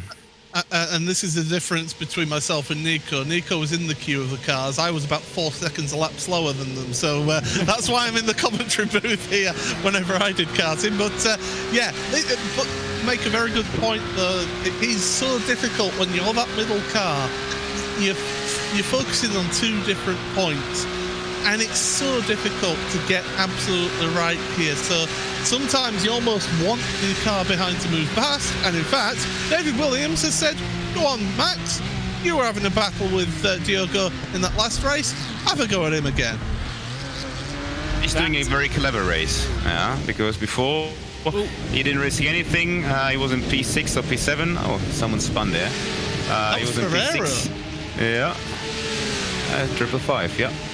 Yeah, so he fell down from about 4th place. He was up there off the back of that lead trio. So something has happened to Ferrero. Whether he's just got his hit a curb wrong and spun, I don't know.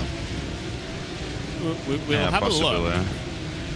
Yeah, because it was a bit. I don't think anyone was really around him. He just even before he gets the apex, he's dropped it. And like you said before, Nico, these cars are very rear heavy. You've got a big old engine hanging off the back of the rear axle in these cars, so it basically swings around on you like that sometimes. Yeah, just went a little too quick in, and he tried to force the car into the corner, even though he was probably 5 to 8 kph, 5 to 10 kph too fast in that moment, because he was too late on the brakes. And then you spin, but he didn't lose that much time. I think he was still lucky being in P9 now, but now we have a quite cool pack in the front. I mean, 3 guys, 3 drivers pushing really hard for the win. And what I was going to say, Williams did an excellent job in race 1. He was clever.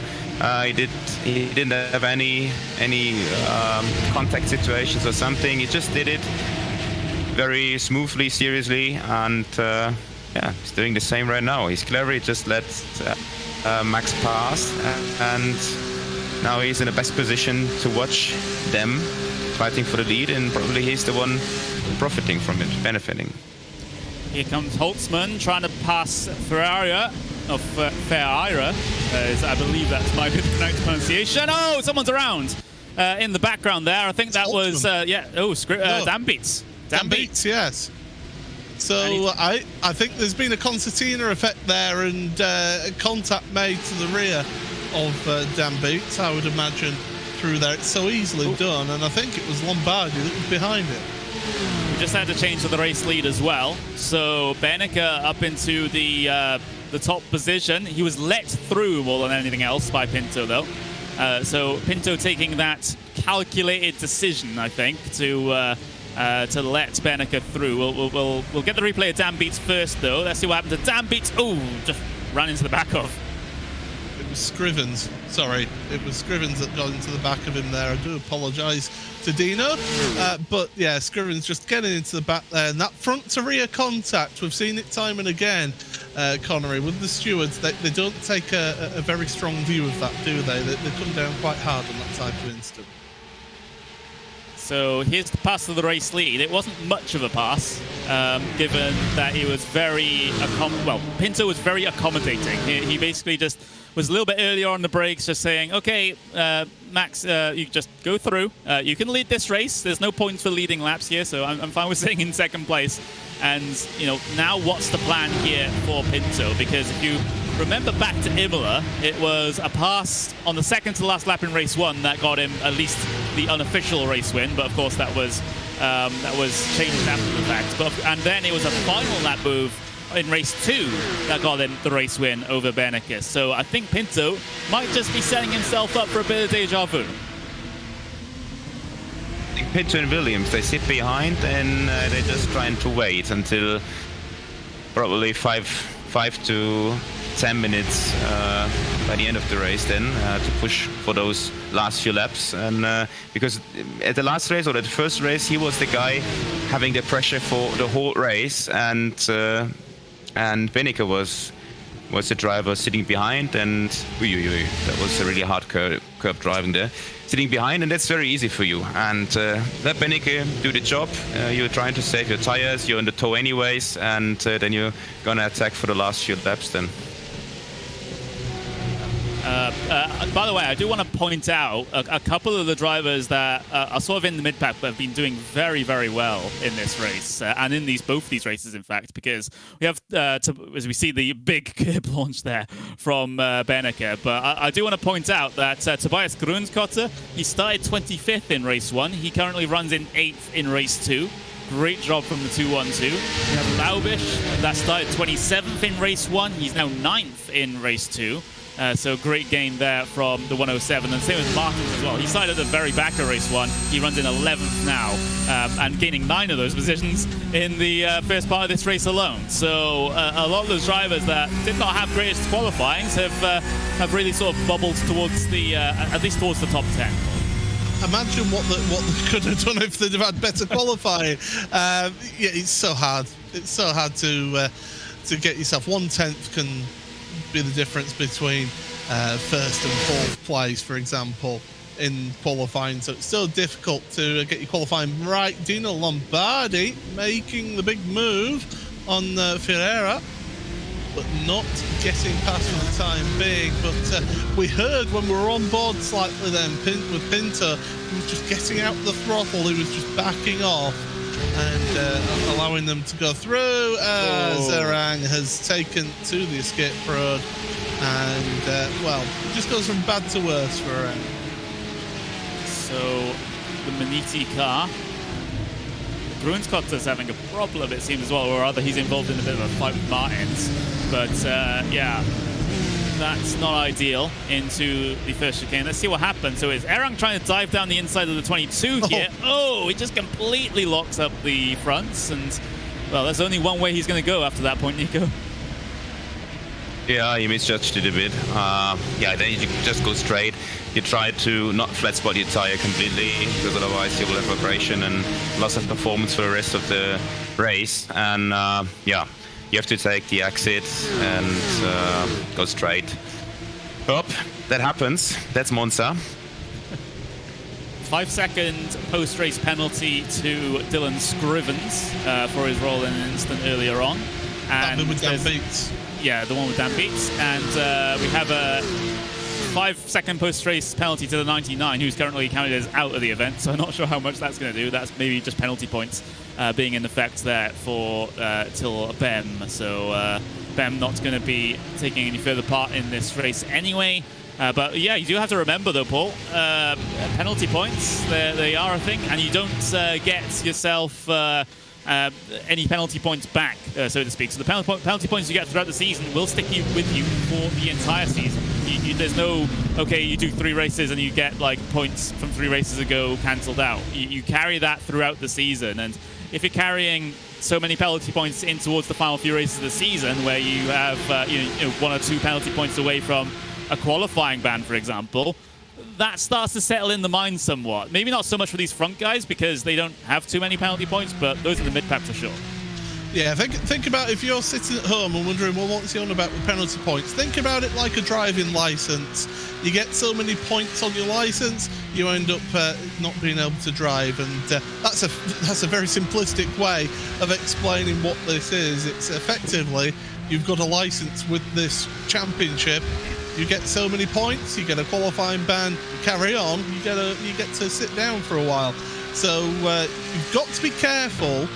You will see some drivers, and I've seen this in other championships as well, where they'll be nice and clean, make sure that they've got plenty of availability for incidents to happen, and then towards the end of the race, maybe just use up 1 or 2 of those license points to move themselves forward in the field. of course, you're always at risk of time penalties Yes. in that instance anyway. But yeah, as this race bubbles along quite nicely, there's Lombardi going for a move there down the inside of the 13 of Ferreira. So looking to go forward further into the top 5 here for Lombardi. Again, he's basically been on a recovery drive since the start of race 1. But now he is continuing to make that progress. Absolutely level with his competitor coming up towards the braking zone of the first chicane. Lombardi's way later on the brakes there by about half a car length, if not a full car length, and he's made his way down the inside to get the pass complete. Pretty simply done there for Lombardi. Yeah, good job, and it's not always easy to move on the inside in Parabolica, where it all started. It's very tough to set up that move in towards turn number 1 sometimes. Of course, you know, if you're the car third in line or something and you get the double toe, then it's pretty easy. But even with a single slipstream, you're not going to guarantee that you're going to be able to get past down into there. You still need to finish it through those apexes and get the drive off, most importantly, as well. Yeah, the most important thing is, as a racing driver, keep calm, be clever, and try to be consistent, because it doesn't help to over-push the car at some point. You always want it, yeah?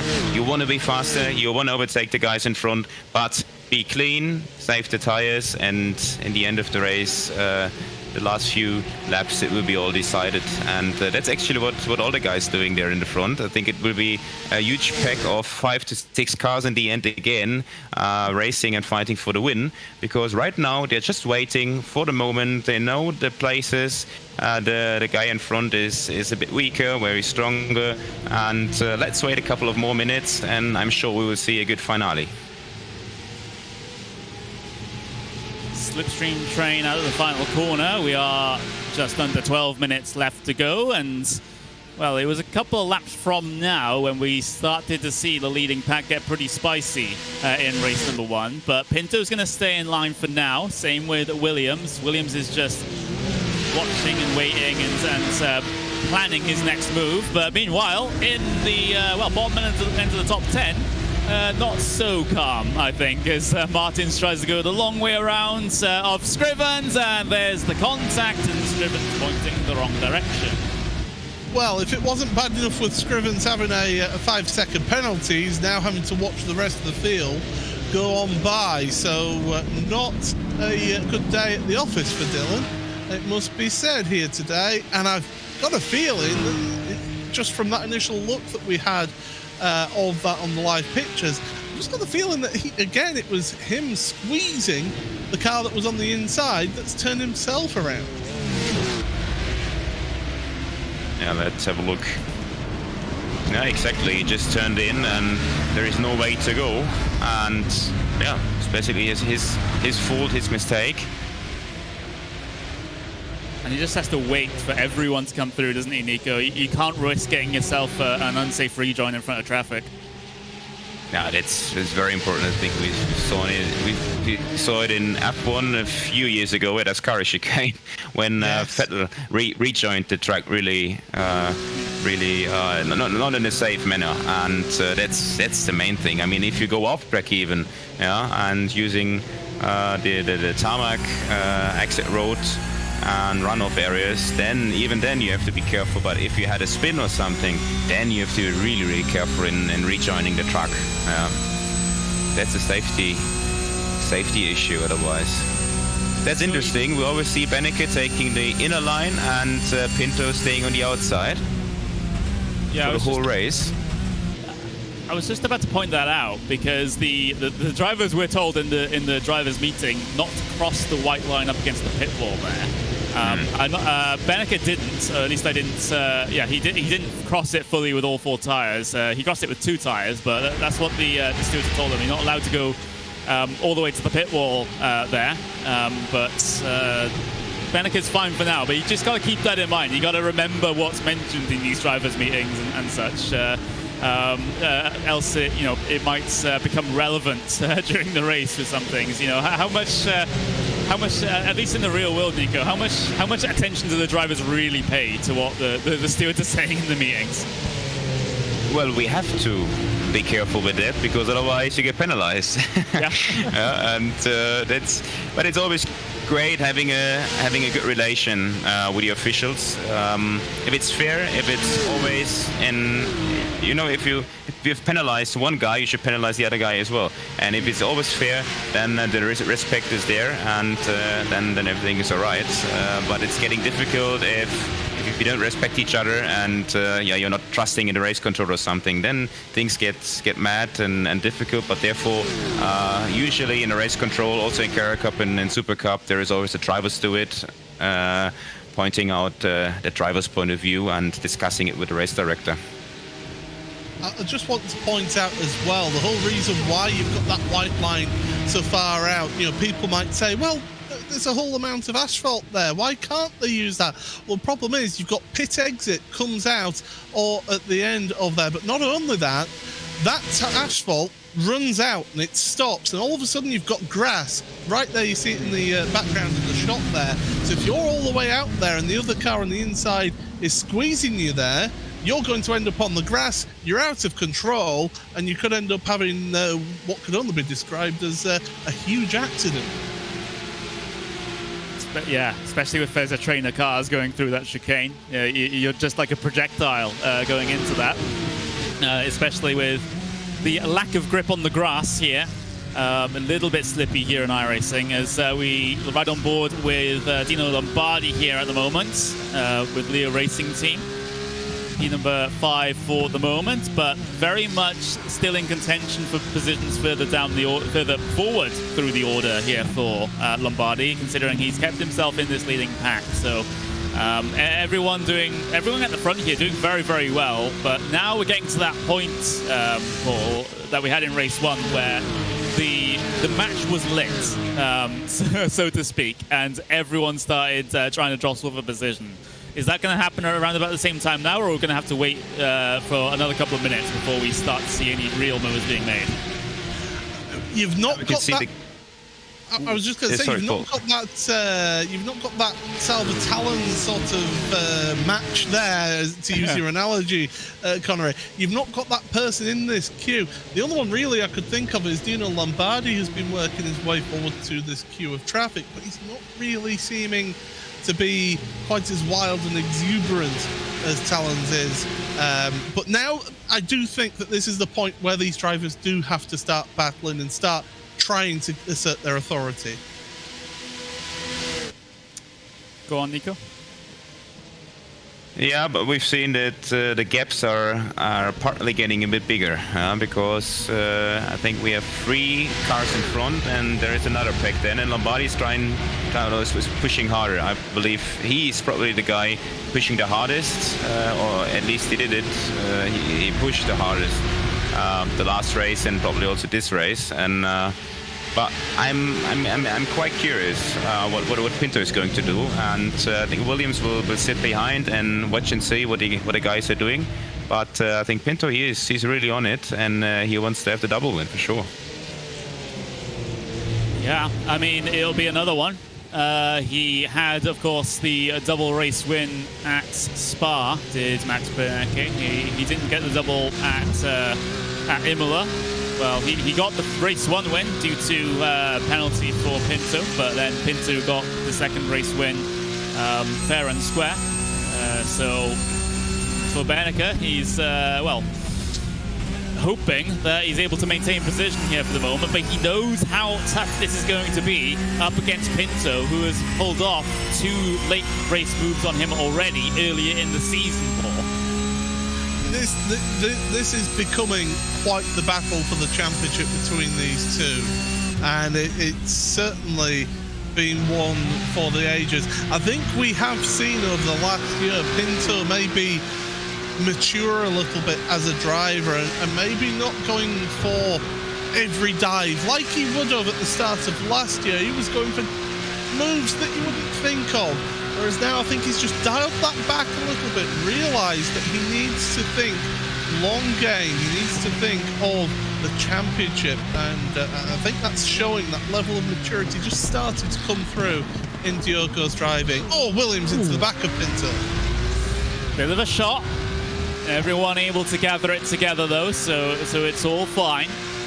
We continue to ride on board here with David Williams. He's absolutely laser focused on his screens in front of him, and well, hoping that he can get himself up to the top spot in a couple of minutes time. But it's all still a big unknown at the moment. Fighting in the second half of this pack as well, because you see Holtzman and Lombardi and Ferreira there all in line as well. They're still technically a part of this leading pack, but like Nico mentioned a bit earlier, the gaps between each individual member of this train have extended out a little bit. But I have to wonder if that's just them preparing themselves for a potentially crazy final 2 laps. And Lombardi is on the hunt after his very poor start.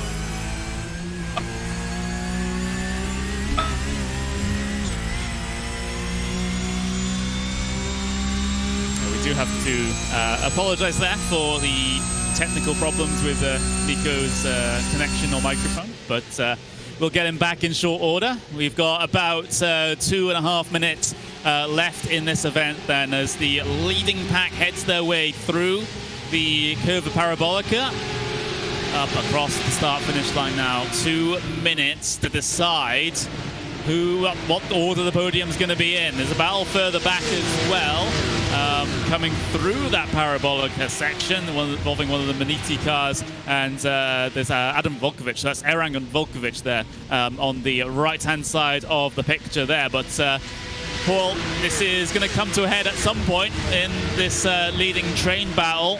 Of course, you see the gaps extend, like Nico said already, but is that just to allow the drivers to get runs on each other in the final lap? Well, Pinto was a little bit too far back to make any moves. Oh, and there's contact further back. Well, where was Tiber expecting Dehan to go in all of that? Because I felt that Tiber was maybe crowding him out a little bit there, personally.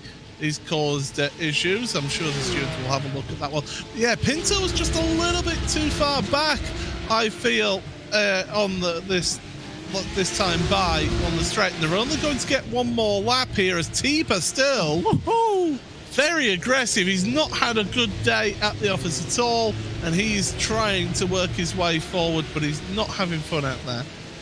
Yeah, Alberti really squeezing him onto the inside there, and well, that's an aggressive defense if I ever saw one. But we've got 50 seconds left to go.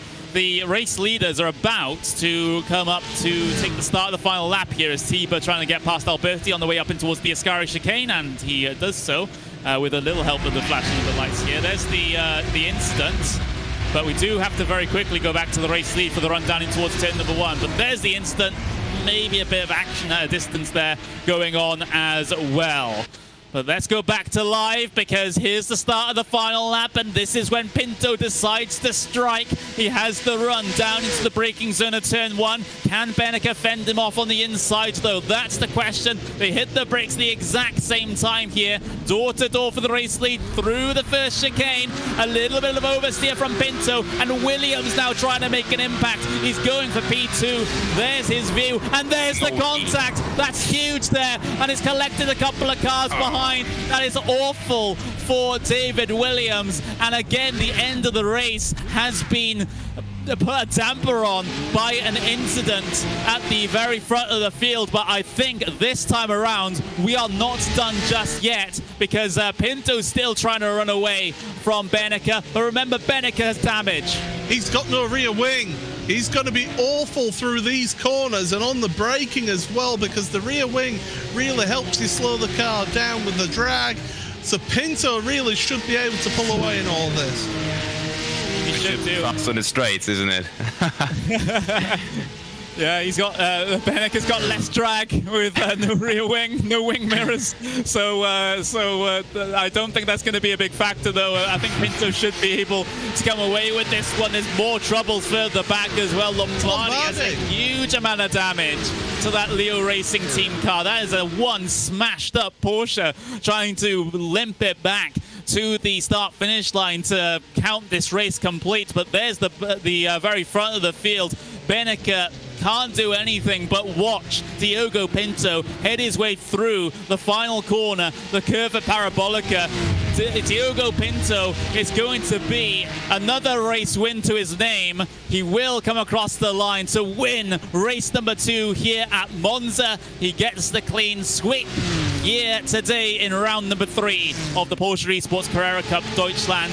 We thought it happened at Imola, but he got, well, cycled further back due to penalty, but this time it's for real in terms of the double race win, Paul. I want to see what happened there. I have a funny feeling it was between Beneke and Williams, between the two of them through Curva Grande.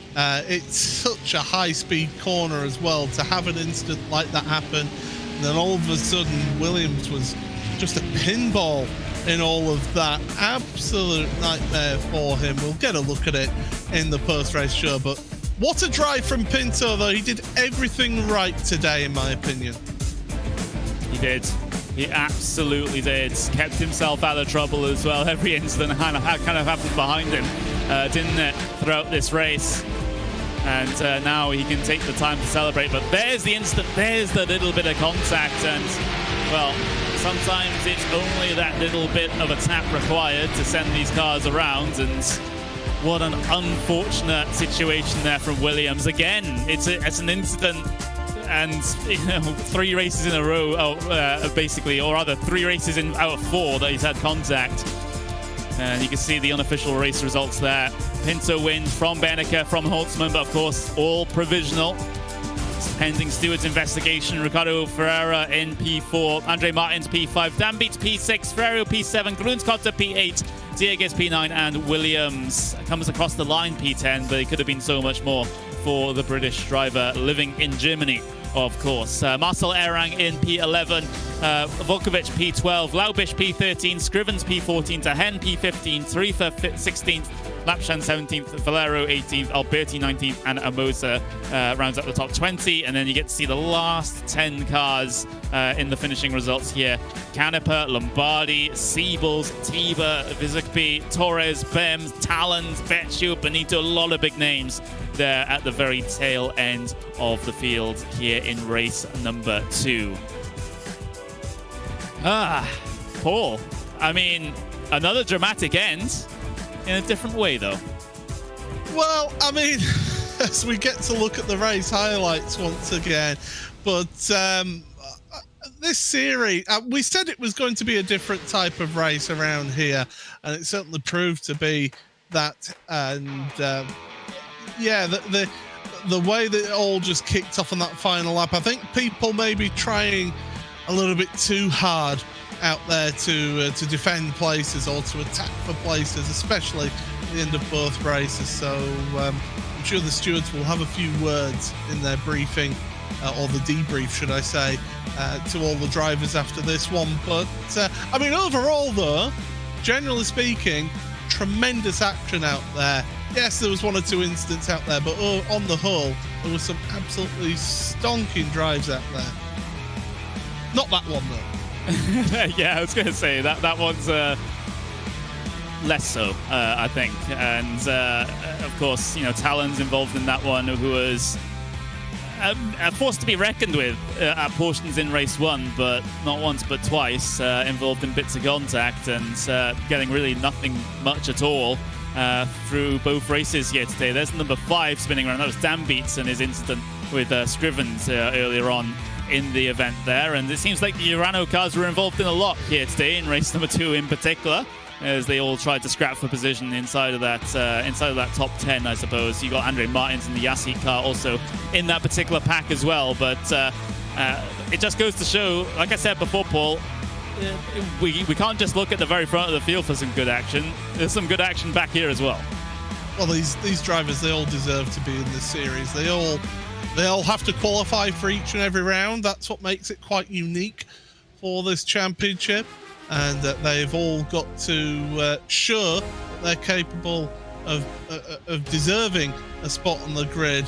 And yeah, there was 1 or 2 questionable things happening out there, but as I say, overall, generally, the racing was good and fair. So you can't let 1 or 2 little incidents mar or tarnish what was a really, really good, exciting race out there. And this series, it just keeps on giving. It really does. We do have the potential for driver interviews here. We have gotten ourselves the one, the only, Mr. Diogo Pinto up into the commentary booth. So as long as he can unmute himself, that would be absolutely fantastic, and then we can get our discussion going. But Diogo, it's a double race win today, and for real this time, I would have thought. I don't think there are any post-race investigations coming your way, so congratulations on that. Yeah, this time I hope it's actually a double race win, but yeah, it was really fun race, both of them. I think my pace was pretty good. Out of the 3 races yet, I think this was the best one for me. But yeah, it was just driving smart, try to put the car where I need to put it, and yeah. It seems like you're getting a bit of a reputation for these sorts of very late race passes, you know, for the race lead and things like that. You know, it's absolutely fantastic to watch because you always keep us on the edge of our seats. But at least in terms of going up against Bernicke basically every single race, do you know his weaknesses at this point? Nah, I don't. I don't take it that way. I just wait for the right moment, and I had a chance both races. On the first one, it was a really risky move, but on the second one, I was lucky because the last corner was really strong. It's probably my best corner, so always out of there, I had a good exit, and last lap, I took good care of my tires, and yeah, had a really good run on him. I think there was no chance for him to hold his position, so yeah, I'm really happy with that. Yeah, you looked very good at there, and of course, you know, in particular in race number 1, where everyone kind of had their incident behind you, you're able to run off into the distance on the final lap there, and Bernicke ended up finishing in 6th place. So I'm guessing you were hoping for a good points gain here in this particular event, especially over Bernicke, because if Bernicke finished 2nd place in both races, you won't be gaining a lot. But since he finished 6th in race number 1, surely that puts you into a better position in the championship now, right? Yeah, I think so, but I don't really care. It's just I'll take race by race, and we'll see at the end where I am. But yeah, it was really good for me.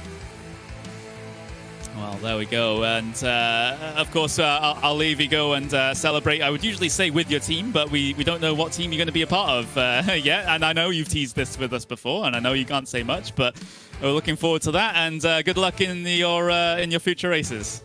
Yep, thank you. All right, that was Diogo Pinto there, and of course, still being secretive about his upcoming team, Paul. But again, like you said on the broadcast, he's become a very, very mature driver. He has definitely changed from when we saw him for the first time in the Super Cup, for example. He takes better decisions and is much more cautious about how he approaches races. I think that last year, earlier this year in the Super Cup really helped him out and really gave him a benchmark, a yard mark to look at and see, right, okay, these multiple champions that are out there on the grid, what is it that they do that gets them those championships? He's only a young driver, let's not forget that, so he's got plenty of time to be able to get there and get improving. So he's got a lot of talent there. And I think it's starting to show that he's maybe working on those things to improve himself and his racecraft, and it is showing. Yeah, it really is. And Nico, like, you can sometimes see the development of some of these younger drivers in particular. When you first see them, you know, 1 or 2 years back, they're trying to overcompensate for something, going for moves that aren't on, like Paul said in the broadcast. But you see them start to become a little bit more mature, and that's always a very, very positive sign that a driver can sort of change their attitude towards a race. Yeah, but that's the way a driver has to learn. And if you did mistakes, you can do it once, but it's always the question how you handle the situation afterwards and how much you learn out of that situation. And that's also for myself, I had to learn quite a lot on the earlier stages of my career, and I think now in the age of 23, I'm more relaxed and probably more foreseeable in a few situations out there on track, maybe in the sim, but generally also in a race car out there in reality. And yeah, you just learn it over the years, and Diego did a fantastic job today. He was so clever, so smart, and everything really paid off. He waited the whole race too behind Benneke, and then finally went for the move. And yeah, congrats, heads off. Yeah, absolutely. And of course, you know, it's you know, your first time on one of our broadcasts. How was it? You know, how was the racing from your perspective? Because we certainly enjoyed it.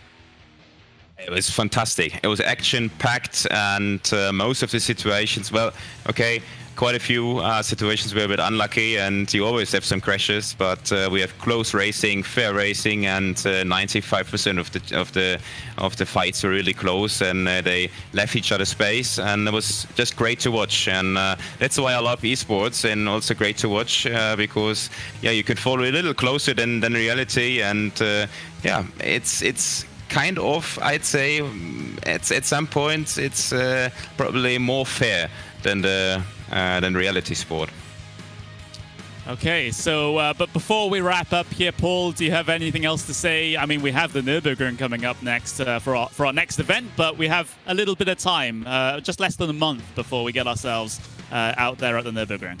Yeah, a little time for these drivers to decompress and to look at what's happened in those first 3 rounds of the championship. It's an eight round championship here, so it's not the longest of seasons for these competitors, but it's time for them to look at what's worked, what hasn't worked, and work on that. And the Nürburgring, it's more of a technical track than we've been seeing for those first 3 rounds of the championship. So it's a little bit different racing that we're going to see there. We're maybe going to see a few more moves down into the arena section at the start of the lap, or down into Dunlop Curve, or even into the Vidal chicane at the end of the lap. So it'll be interesting to see how that one all pans out, because it's a different style of racing you have to take to the Nürburgring. Yeah, from style to style to style, that's the adaptability coming in for this particular series. It goes straight from a very high-speed circuit such as Monza to, like you said, a very technical circuit of the Nürburgring. And I certainly can't wait to go racing there. Of course, it's not at the full Nordschleife. It is just the GP layout, but still should be very, very exciting. And with that, that's going to be it for us here at Monza for the Porsche Esports Carrera Cup Deutschland. But remember, we do have that event in less than a month's time there at the Nürburgring. But don't forget, also, if you want to compete, you feel that you're fast enough to join these guys on the starting grid, then the time attack qualifying will be active between July the 24th and July the 29th. So you can find that in the time attack section on the new iRacing UI. So if you finish inside the top 32 and you are from an eligible country and you're over 18, then you'll be able to get yourself a slot on the starting grid here for these events, which must be an absolutely fantastic experience. But with that, I've been Connery Maddock. That, of course, has been Paul Smith. We've got Nico Menzel, fantastic guest commentary here today, and we'll see you guys for that next event on the 1st of August.